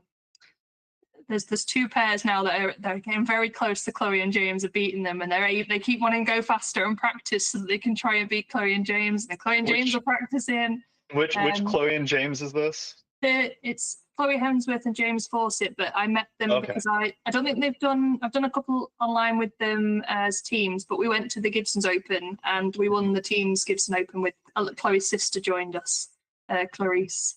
We won the teams one of their to our surprise, but they are, as I will credit Chloe and James particularly with that, they are the fast. So it's a sneaky strategy of you to find team members in your area by offering this, and then taking the best ones and going to a competition together. Yeah, I'm not going to lie. There was a little bit of selfishness in setting up the speed puzzling, because I followed it for years. I feel really bad. I didn't know the Gibson Open was I think it was the British Championship before it got renamed this year, but I had no idea it had been going on, and I'm so mad about it because I've missed out on like 8 years of doing it. I think it's longer than that. But the faster you do them, the more you can catch up, right? Like that's I know. So it was a lot of fun. We had somebody in the chat wanting to know, what is Abigail's favorite board game? Oh, I figured that might get you. Yeah, I like loads. What's my go-to? We play quite a few. I really enjoy Betrayal at House on the Hill at the moment. That's one we really enjoy. I do have a soft spot for Zombicide. I do really enjoy Zombicide. But I also like I enjoy like the co-op games side of things, where you're working with people rather than against the board game. I have been accused by my other half of being competitive at cooperative games. He won't play Overcooked with me for that reason. But yeah, I do like games like that. Cattle Panic's a really like little fun one to play with other people because you work together to try and beat the game. But yeah, we like our kind of big sit down and play for a few hours kind of games rather than the quick ones. I like getting stuck in and being for a while and getting through a good campaign kind of game. So piggybacking off of that, do you have a favorite puzzle? At the moment, I mean, so obviously at the moment it is the London postcard, but it's only because it's my happy comfort puzzle. Because I decided to try and get faster, I needed a puzzle I could get familiar with to feel what fast felt like, because I was really struggling to get below an hour. I was like, well, what does it feel like to go 40 minutes or that? So that has become a bit more of my comfort puzzle. If I've had a really bad time with a puzzle, I'll do that one next, because I know I can do a good time on it and feel like I don't suck at speed puzzling and actually I can do good times.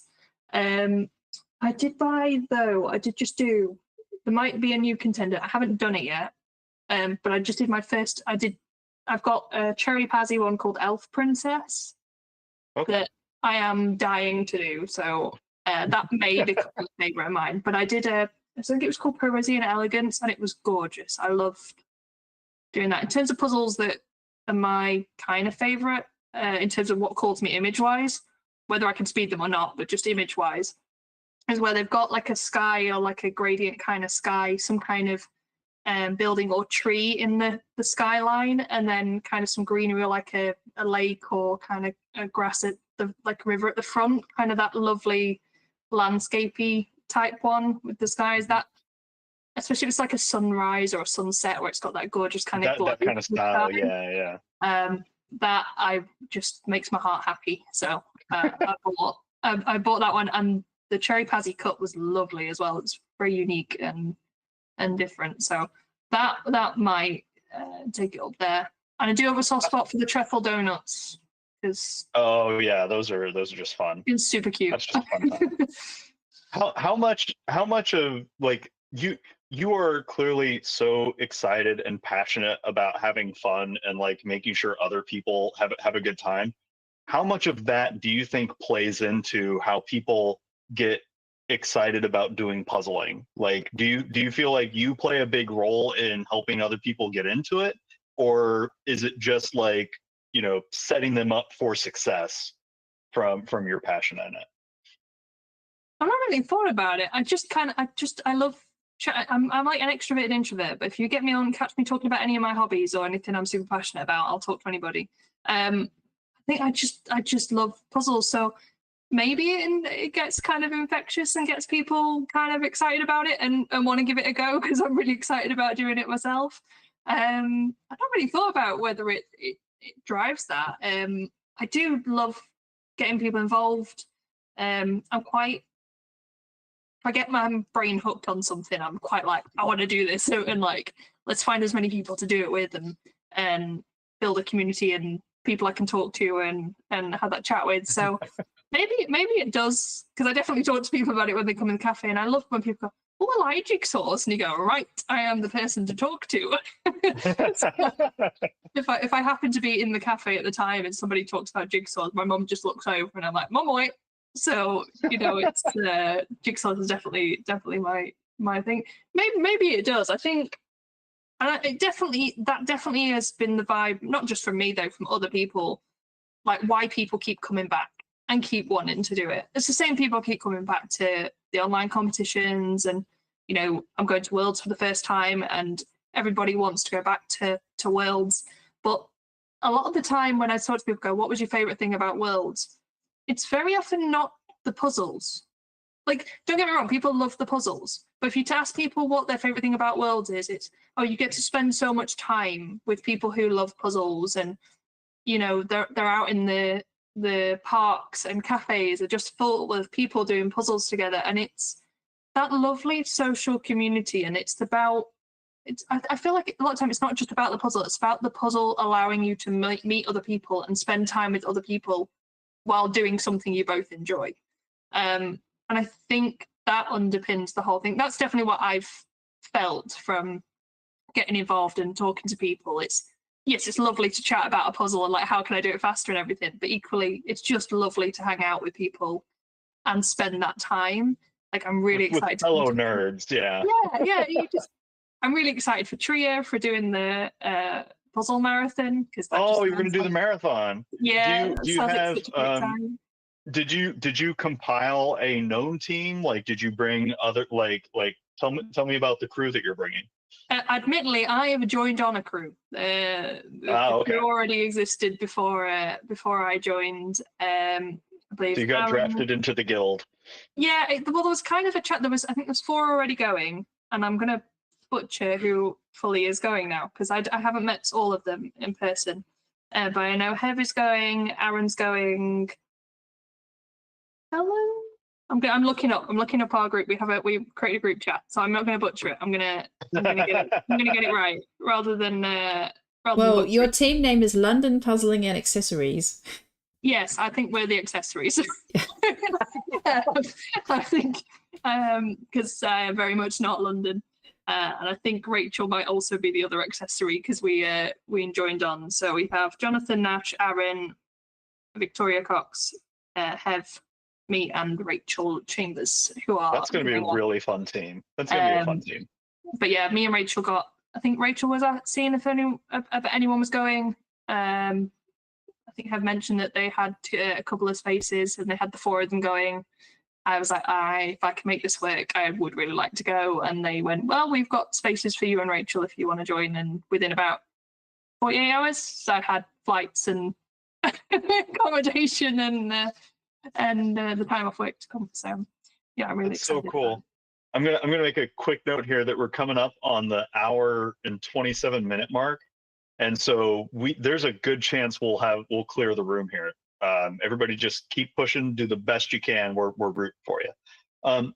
Abigail, have you? It's really interesting that you've done such a great job of bringing like total newbies into the puzzling world. Have you noticed that like other people are bringing you deeper into the puzzling like galaxy? Because you just said you got drafted to be on a team. Like, are there sort of puzzlers that you look up to that are like bringing you along to things or like getting you more into the sport? Oh, 100%. So one, I love obviously my first EJJ, but doing the Puzzle Guzzle, I can 100% say I wouldn't be going to Worlds if the Puzzle Guzzle didn't exist. Because I wouldn't have chatted with people and I was too nervous to like look at going in previous years. Like I say, I watched it, but I was like, didn't feel I was fast enough and equally didn't know any people. I'll quite happily chat to people about a topic of interest, but the thought of traveling somewhere where I don't know anybody, and even though I know I'd have a good time, it just terrifies me. So I was like, if I'm going to travel on my own, I want to have met some people. Started doing the Puzzle Guzzle and was like, yeah, Worlds starting to feel more like something I'd do because I was starting to see the same people on the competitions and get to know them. I reached out to Emma Quick and Rachel after Nationals, or to UK Nationals, because Emma won, Rachel came second, and Rachel came second in the pairs, and just said, well done, and was like, I'll be brave, I'll go message like these amazingly fast people and be like, hi, how are you fast at puzzles? And any tips and things, and just message like some odd people. Which was also terrifying to do because I was like, oh god, these are like super fast people and I really look up to them, and you know, I'm probably bugging them now in their inbox and they've probably got lots of people messaging them. And then everyone was just so lovely and got back and like giving advice on different bits of puzzles.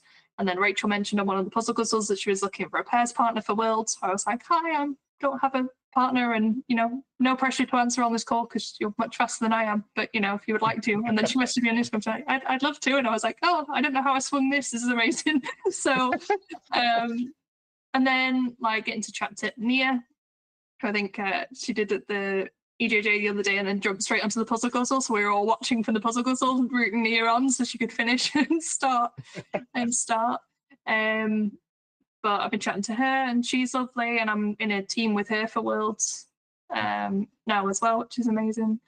So yeah, I think it's very easy to get everyone's so lovely and approachable and happy to share the joy, and it's so easy to get dragged along. And now I want to get faster because I want to puzzle and do more puzzles with these really fast people. And it's like that imposter syndrome. It's like, I don't belong here with these fast people. So I want to be faster so that I can do better and contribute more to like the team and the pairs. And Well, you're clearly plenty fast. Like you're getting better and better all the time. Like just keep getting the average down. I have kind of an oddball question that's been cooking in the back of my head for a little bit.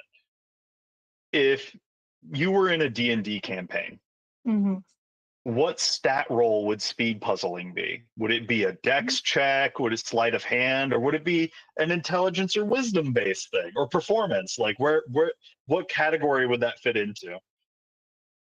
Not that I play D&D, but I do. So I'm curious. No, and I have as well. I was trying to think because I've played a lot of 2nd edition rather than 5th. So I was like, Okay. It's the I had a DM who really loved 2nd edition. I feel like it might be. I'd like to want to like performance check. Of like, because there's definitely a lot of decks. Like I definitely struggle with the dexterity. I'm trying to work on that. Like I feel like that in terms of speed puzzling, if you can see where the pieces go but fail on the dex check, that doesn't help you because the puzzle isn't getting put together. And equally, if you haven't got the intelligence to see where stuff goes, then it's not going together either. Maybe you could brute force it, which definitely I do on some parts. So maybe it's a more dex weighted check than maybe it's a more dex weighted check than intelligence check, but it's definitely a mix of both. So I could definitely see a constitution save after you're like 30 minutes, right? Yeah, because your back starts going. And maybe if it was performance, you could just pretend you've done the puzzle and it just looks like, just get someone else to put it together and you're just giving a really good performance and then you've done it. So kind of, sneaky. Richard just finished. Congratulations, Richard. Doing really well. We're at 1 hour and 32 minutes and it looks like Claudia Baum's going to finish in the next 5 minutes, just working on those trees, as is Karine. And sending lots of positive, good vibes to Dora, Cara, and Lynn. But we've still got plenty of time, so just keep on going, keep up the momentum. So Abigail, what was, like, whose idea was it to start a board game cafe? Is that something that's quite popular where you live, or you thought that was lacking, or you just play so many games that you're like, we need to somehow turn this into a business? Like, where are we going to offload all these games? Like, how does it come about? So it's a bit of a mix. I've always chatted with my mum growing up. Mum's always wanting to run a cafe. It's just been an on and off kind of conversation. And then I met my boyfriend 3 and a bit years ago, and I met him at a sort of gaming cafe. Not board gaming side necessarily. They did have some board games, but it was predominantly like Warhammer and like the trading card games. And he's always wanted to own his kind of own hobby shop, kind of, for games and the Warhammer and Pokemon and Magic. And then there was it was kind of timing, coincidence, and kind of a bit of everything. So my mum's job kind of went and got made redundant, and then was working, sort of temporary work, but not what she loved to do.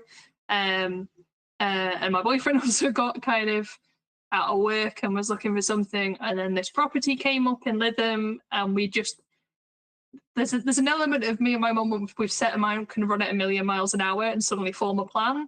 And it was just suddenly this within, I think it was on like the Monday we viewed the property, and by the Friday my mum would quit her job, we'd put the thing in for the property, and we were in the process of starting a cafe.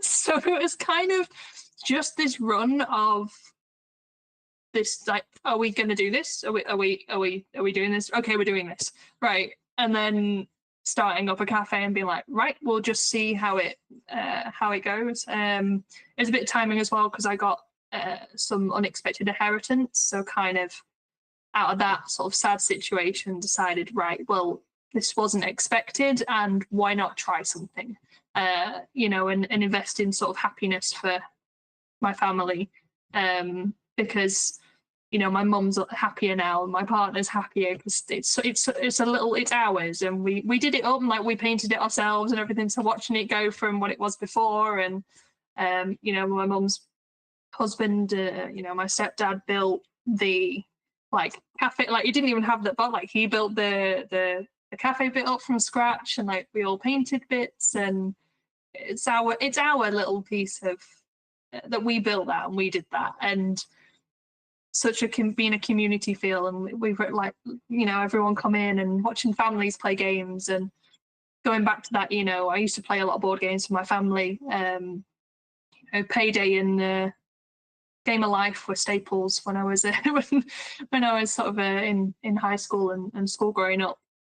So, and like Rummy Cub and playing those games and just having that family time that kind of has gone away a little bit with technology, and watching people come in and go, oh, this is great. I used to play this when I was younger. Oh, that's amazing. Oh, that's new. And then introducing people to new games, or some people have never had the concept of a co-op game and playing together. It's like, you don't have to beat each other. You could work together and beat a game. You don't have to fall out. You could just try and win the game together. And then bringing that side up and giving people a space to come, and it be a nice safe space to just be themselves and be quirky and be nerds and nobody judge and that. So it's kind of a shared love. I've always loved board games. I did a lot of puzzles when I was younger, and then went for years without really doing one. So I've loved getting back into doing them. My partner we're very into board games and gaming, and he's got his communities now that he gets to hang out with too. So, and my mum loves the cafe and getting to chat with customers and run it that way. So it's sharing. We've all had a joy in a sort of that life kind of dream to go on, and to be able to make that space and invite people into our passions and our hobbies, and get them to build their own as well. Like some people have shared their games with us, and now we've got little groups of those popping up. Like I've never played canasta, but there's a lovely canasta group that come in every week and love to play. We have a group of ladies who come in and play Scrabble every it's a Wednesday morning, and they just come in and play Scrabble every week, and they've built their community up and started to bring it there. We got people come in and do a book club now every now and then. So it's just a space for people to be able to come down and just do what they fancy.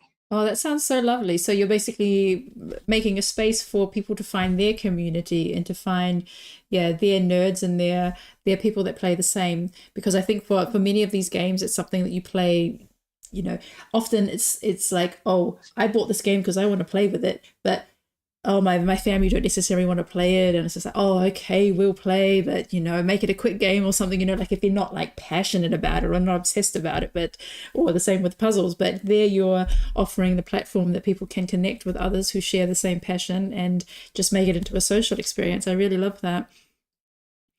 And I just wanted to know, so I've never been to a board game cafe. How does it work? Oh yeah, congrats Karin. Karin.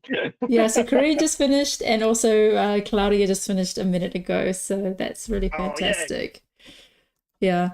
What was I saying?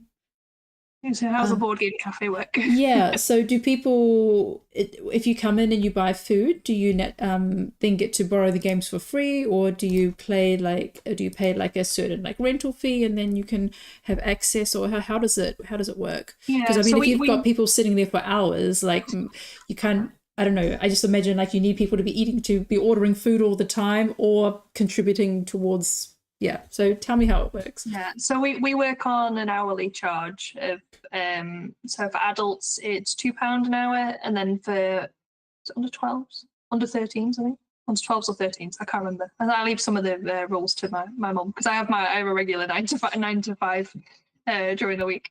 But I think it's all under 13s are half price, so they're only £1 an hour. So that because we want to encourage obviously people to bring their families in, and understand that it can get a bit expensive if you're an adult with 2 kids, and you're paying £2 for everybody. So we do £2 for an hour for an adult, £1 for under 13s. But after, so that's for the first hour and second hour, and then we drop it to £1 an adult and 50p for under 13s at hour 3 onwards. So it just helps us keep that little tick up on and keep our board game library up to date. But there's no limit on like you can play multiple games during that hour. I always kind of liken it a bit to like when a lot of bowling alleys switch from like you pay for a game to you rent the lane for an hour, and you can play as many games of bowling as you can fit in that hour. It's kind of the same with the board games, that you have the hour, that if you finish a game in 10 minutes and you want to play another game, that's fine. If you play a game that takes you the full hour, that's also fine. So that just helps keep on top of. What's the longest time that someone's been at your cafe playing? I believe we had some people in the other day who came in really early and played for a good like 5-6 hours, I think. I think they came in and stayed pretty much all day and just played. I kind of love that. I love that, you know, people can just come in and hang out and play. And, you know, we are starting to encourage people to book tables now, because we're starting to see a more of an uptick. So we're like, okay, we need to know who's a bit more who's coming in, so that we can plan and make sure we have enough people in, because it predominantly is just my mum and my other half that work there. We're starting in the process of having someone else come in now, because we're getting busy enough to actually start to need that third person, which is really nice. So yeah, we like hopefully people to start booking the tables now, because there's but yeah, I know we've got people coming in at the weekend who book tables to come and play, and yeah, it's really nice. No, that's really great, because I can imagine that a lot of people don't have maybe space in there. If they have a small apartment, don't have space to invite a group of friends around. Yeah, so yeah, it's just a really interesting concept, and it sounds really interesting. Yeah, do you have any more questions, Jim? Just what's it like to be a wonderful person that brings other people in and just gives them space to be nerds and find community? Like, how does that feel for you? I don't know. So I think it's more given the space that I wish I'd had more of. Like, I have a wonderful family, absolutely wonderful family, and I've always had their support and everything. But I would say kind of in the friends department, and that I never had like my group that I fully fit in. One wonderful thing, like as a slight tangent that on friend that I found is my best friend who I did UK nationals with also has a love of puzzles that I didn't. I knew she liked jigsaws, but also got really into it. So now we do speed puzzling together, and I absolutely adore that. I've been friends with her since nursery, and the fact that we share a same hobby, because we differ in so many different ways, and the fact that we share this hobby has been fantastic, like, to find out. But it's just like I didn't have that kind of space. I wish I had more of that, because I say I love my family to pieces, but my love of games and complex games loses them. Like to say, Payday and Game of Life is kind of where they kind of stay, and I have that bit more intensity on the love for them, and same as my partner does as well. But just finding that space for people, so it just makes me happy, because it's what I'm happy there, and I want other people to be happy there. So I want to make that space where everyone can just be happy along with my family, and we all wanted that. I think you know, my mum wanted that, my other half, Patch, you know, wants that space and community, and we love watching people find theirs as well, like people who come in who don't have people, and then suddenly they're in this D&D group and now having a great time, or coming out of their shell. And we had a young lad who kept coming along because he was happy there and came out of his shell, and it's just lovely to watch people grow. And even if they're only there for a little bit and they come by for a bit and then they move on, but they've grown in the time that they were there, because they could come in and have a chatter and meet other people and just grow and have that space to be right. It's okay to be weird and quirky and nerdy, and actually there's other people who are also that. So that's so wonderful, Abigail, and thank you for sharing everything with us and bringing more people in. Real quick, what's the name of your cafe again, just so we can get a quick plug on it? Oh, I've written it in the chat. It's a Kobold Kettle. The Kobold Kettle. Yeah, I'll copy it, and yeah, I just okay. I just want to make sure you get a plug, and you know, more people can go hang out. And I highly encourage everybody go hang out with Abigail. She's a wonderful human being and wants to, you know, make sure that there's space for nerds to do all the things. Like, puzzle and game. It's really, really cool, Abigail. Congratulations on today. Fantastic Thank you. puzzling. And we're gonna keep seeing you around. This is really great. I have 2 more in my stack, so they are flex ones, but I have 2 more in my stack. So And I'll see you in Trio. yes, I get to meet you. In That's Trio, so- awesome. Thanks so much, Abigail, and have a Thank good you. evening. And you take care. Bye. Bye. Yeah, so everyone's been doing fantastic, and we have 3 people still puzzling. We have Dora, Cara, and Lynn. I can see that Lynn is getting serious as she finishes up. She's already placed her pieces in neat rows. Yeah, I love that shape sort for the trees. That's gonna help. Yeah. And so everyone keep on going, keep on puzzling. We still have 15 minutes. We'd love to have a chat now with Tulie from Finland.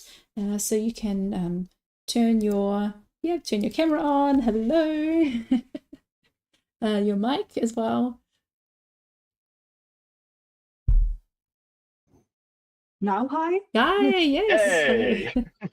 Yeah, and so you also told us that you teach 15 to 19-year-olds, and you're also sharing the joy of puzzling at school. So yeah, tell us a bit more about that. Yes, I'm a teacher in upper secondary school, and so my students are 15 to 19-year-olds or around that. And I keep up 2 puzzling corners in our school. So one is just in this little nook. That's when they are waiting for their turn to go to the like study in structure meetings and stuff like that. So it's more like a bit more private corner. And then one is just like in the side of the corridor, so it's more like an open space. And basically I bring my puzzles there and let the students like puzzle, and then when one puzzle gets finished I switch with other ones, which I have quite a lot. So Oh, that sounds so much fun. And so how long have you been doing that for? Well, maybe the last semester, like or last year for the whole year, and then maybe 1.5 years. And it's been really nice to see how like popular they are, and also like in that perspective that the students can go there on their breaks or their free periods. So they go there either alone or with friends, and also like do something else than just be on their phones like for the whole break. So I think it's really like good for their friends as well to get the actual rest during the school day. Yeah, no, I can imagine that, there's a big temptation for the students when they come out of their class to check their phones or just to watch some videos as well. Oh, they're allowed to have their phones. I think in Germany the phones have to stay out of the class. Yeah, that's a big discussion in Finland as well. But for now, they are allowed to have their phones. Well, officially not, like obviously not using them, but I mean, it's hard to supervise, and my students are already that old, or like in late teens, most of them.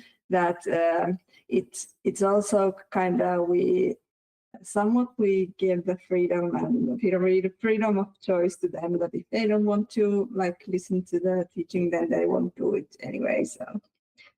But yeah, that's beside the point. Yeah, but that's interesting that you just offer another solution or like a distraction and just say it's there. Yeah. And anybody is welcome to come. Have you ever had it that pieces have gone missing, or that somebody has tried to steal it or something? Well, no, not in stealing, but like the one that it's like just in the PC corridor. There, it's more like an. I'm sad to say it's more like a rule that at least one piece is missing, but it's kind of understandable because people go like just beside the table all the time, and their backpacks and stuff like can just sweep the pieces to the floor. And I've actually saved some pieces from the floor sometimes. So it's always like a debate when I bring my puzzles there, that which puzzle is nice for them to make, but not that nice that I will like That you will miss it, or transform big pieces. Oh man. Yeah.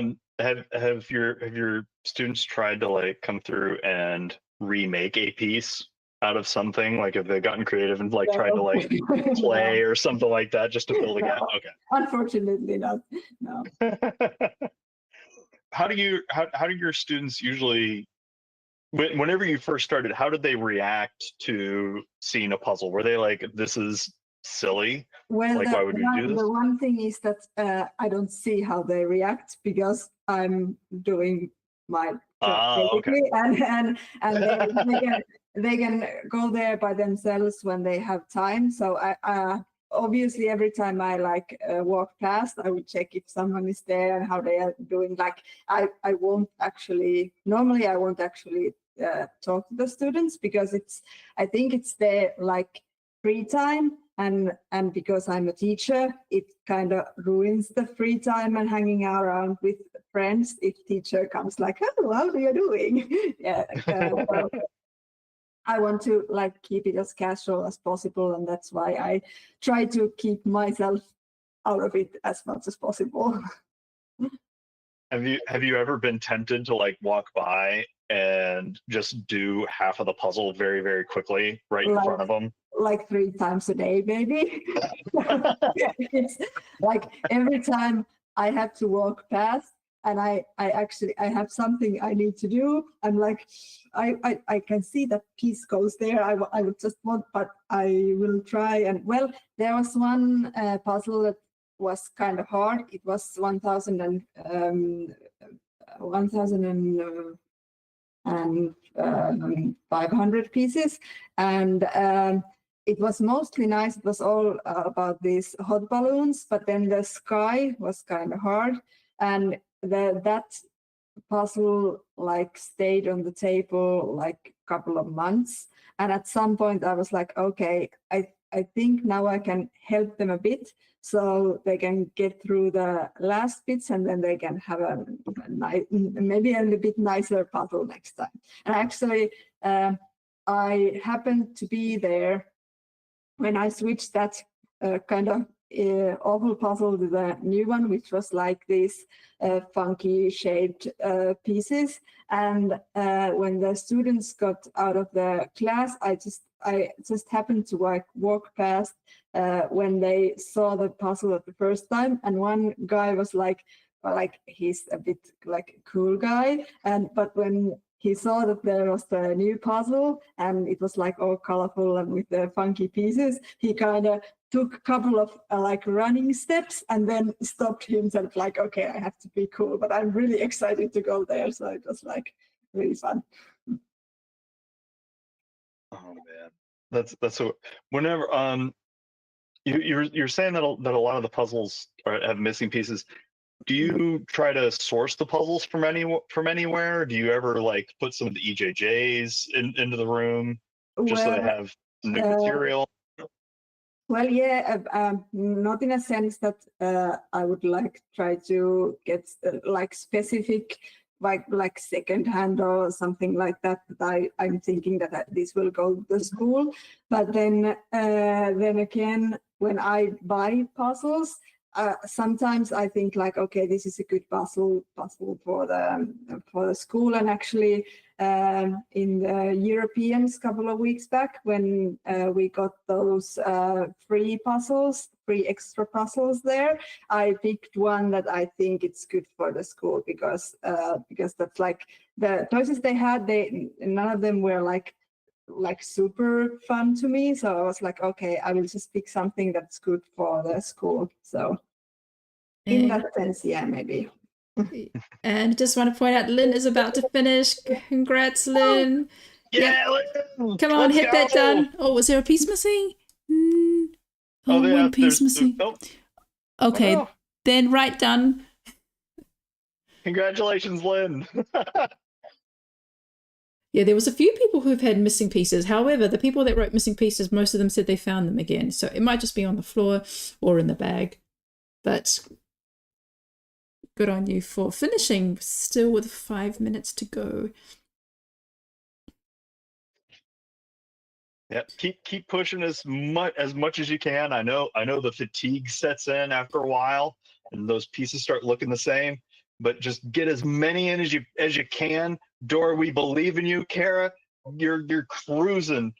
I know it's being methodical, but you can get just a few more in the time that's left. You can do it. We believe in you. So Lynn is just having some issues with the computer.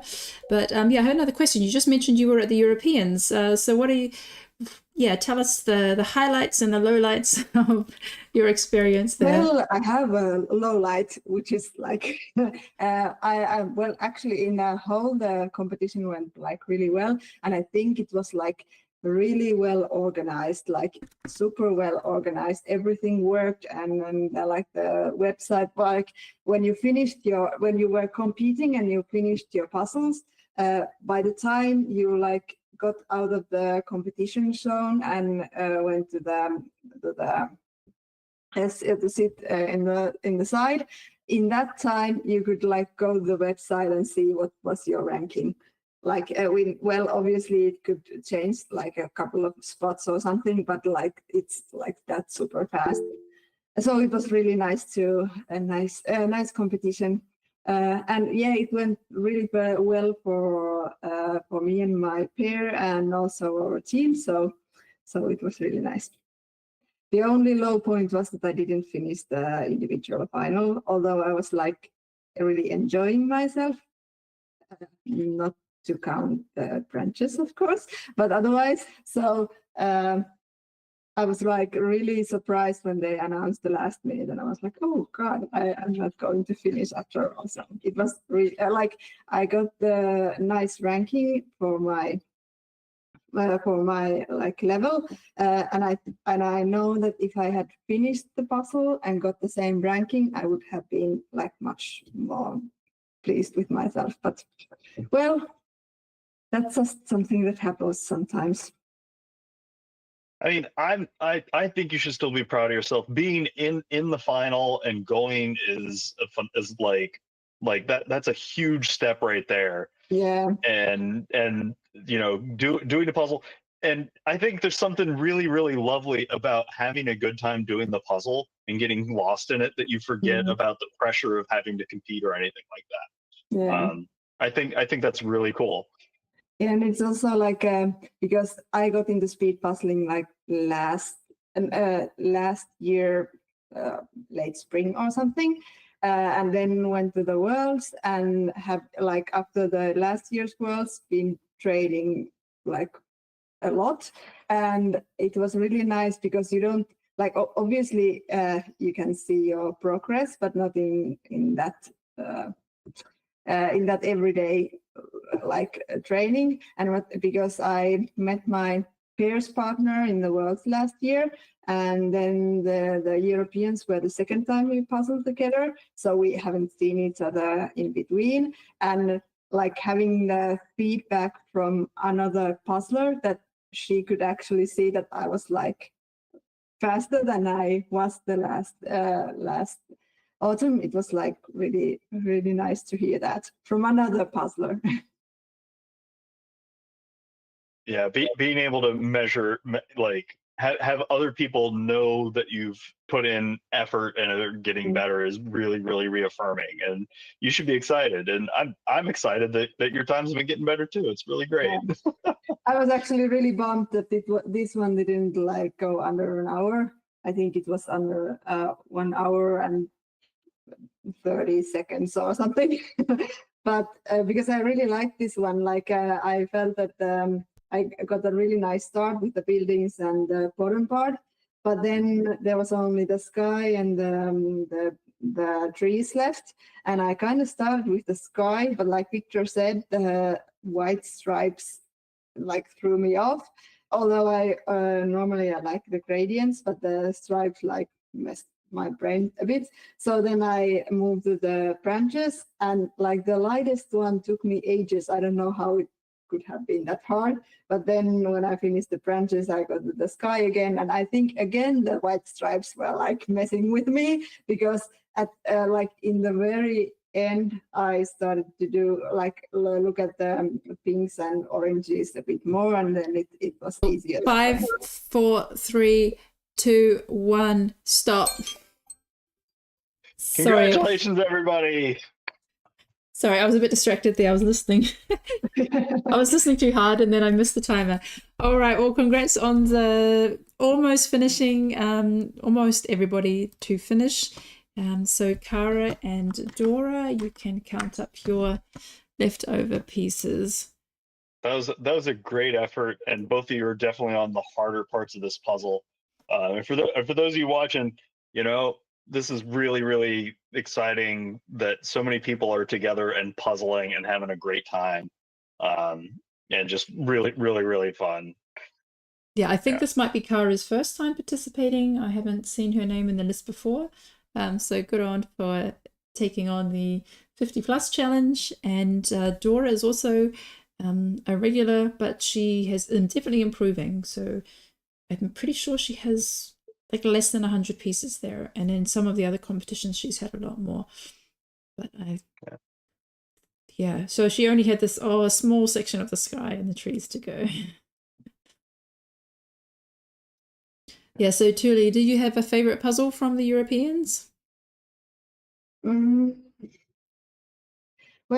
in a sense, I like that finals, that blue water tree. Like it was nice to puzzle, but I haven't like taken my revenge yet and like actually seen what my time is. Although I don't like the AI thing that they used there, but yeah, I think as a puzzle, that was my favorite after all. Although I have also the hard feelings for it. Yeah, so you have to come back at another time and tackle it and try to beat it and get it under that time limit. What was the time limit? Was it 90 minutes or 75? No, 75, yes. Oh, that's hard, yeah. And I have 25 pieces left at that point, so. So like, close. Like a minute or two more and it would have been there. But oh, yeah. No. Well, So, in the Worlds this year, you kind of have to get used to it. So let's see what happens there. hmm. Well, Yeah. I'm excited to be rooting for you at Worlds. Are you taking a pair and a team too? Yeah, actually, we are teaming with my French friend again, and then we actually just, was it yesterday or day before that, we actually found a team as well. So Hey, woohoo.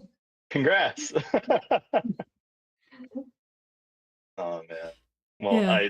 I wish you and the whole team and pair and everything very, Thank very you. good luck at Worlds. It'll hopefully you'll come back with some stories to tell your students about. Yeah, I was actually thinking I will probably put on some self-made ads for the Worlds or the streaming of the Worlds, like beside the puzzle corners. So if someone is interested, they can like see how they do it in the real world. Yeah. Well, thanks so much for puzzling along today. And Yeah, thank you. yeah. For having to puzzle again. Yeah, and yeah, you definitely finished well within the time limit. And yeah, I think it's really inspiring what you're doing. Maybe I know that there are a lot of teachers that are puzzlers, and maybe there's something that they can do in their school. But yeah, it's also similar. A lot of people just said that they like to like put one in their office or just like at their lunchroom and just see what happens, or even just having one like a half finished one on the table when people come to visit. So yeah, lots of ways to spread the joy, and yeah, I really like to hear what you're doing. So yeah, we'll see you at some, I guess, a future EJJs. Yeah, I think my stack is 2 or 3 at the moment, but I'm really looking forward the Monday release. So hopefully yes, it'll be a lot taller soon. yes, I've announced it on Instagram, but I'm also going to announce it on Facebook and in the newsletter soon. The next mystery puzzles for September onwards will go on sale on Monday evening. And yeah, there'll be more unreleased puzzles and another party. So look forward to sharing those with all of you. So Get excited. all right, so it's been lovely. Thanks so much, Tulie, and go Dora, go finish that puzzle. Oh, she's on a roll now. Thanks everyone, and thanks to all our viewers on YouTube and for commenting and cheering on all the puzzlers. We really appreciate it. And yeah, see you on Sunday. The next live stream is on Sunday morning. It's going to be a 1,000 piece solo puzzle, and this one is going to be really great, solo 1,000. And actually, SJ is going to be my host, so we're co-hosts. So, Yay, SJ. yeah, and she's got some interesting themes lined up. So yeah, I just have to think which of the themes do I pick because they're all so good. But we'll find out soon enough. All right, thanks so much, Jim, for your company, and see you soon. Thanks for having me, Michelle. Bye, everybody. Congrats.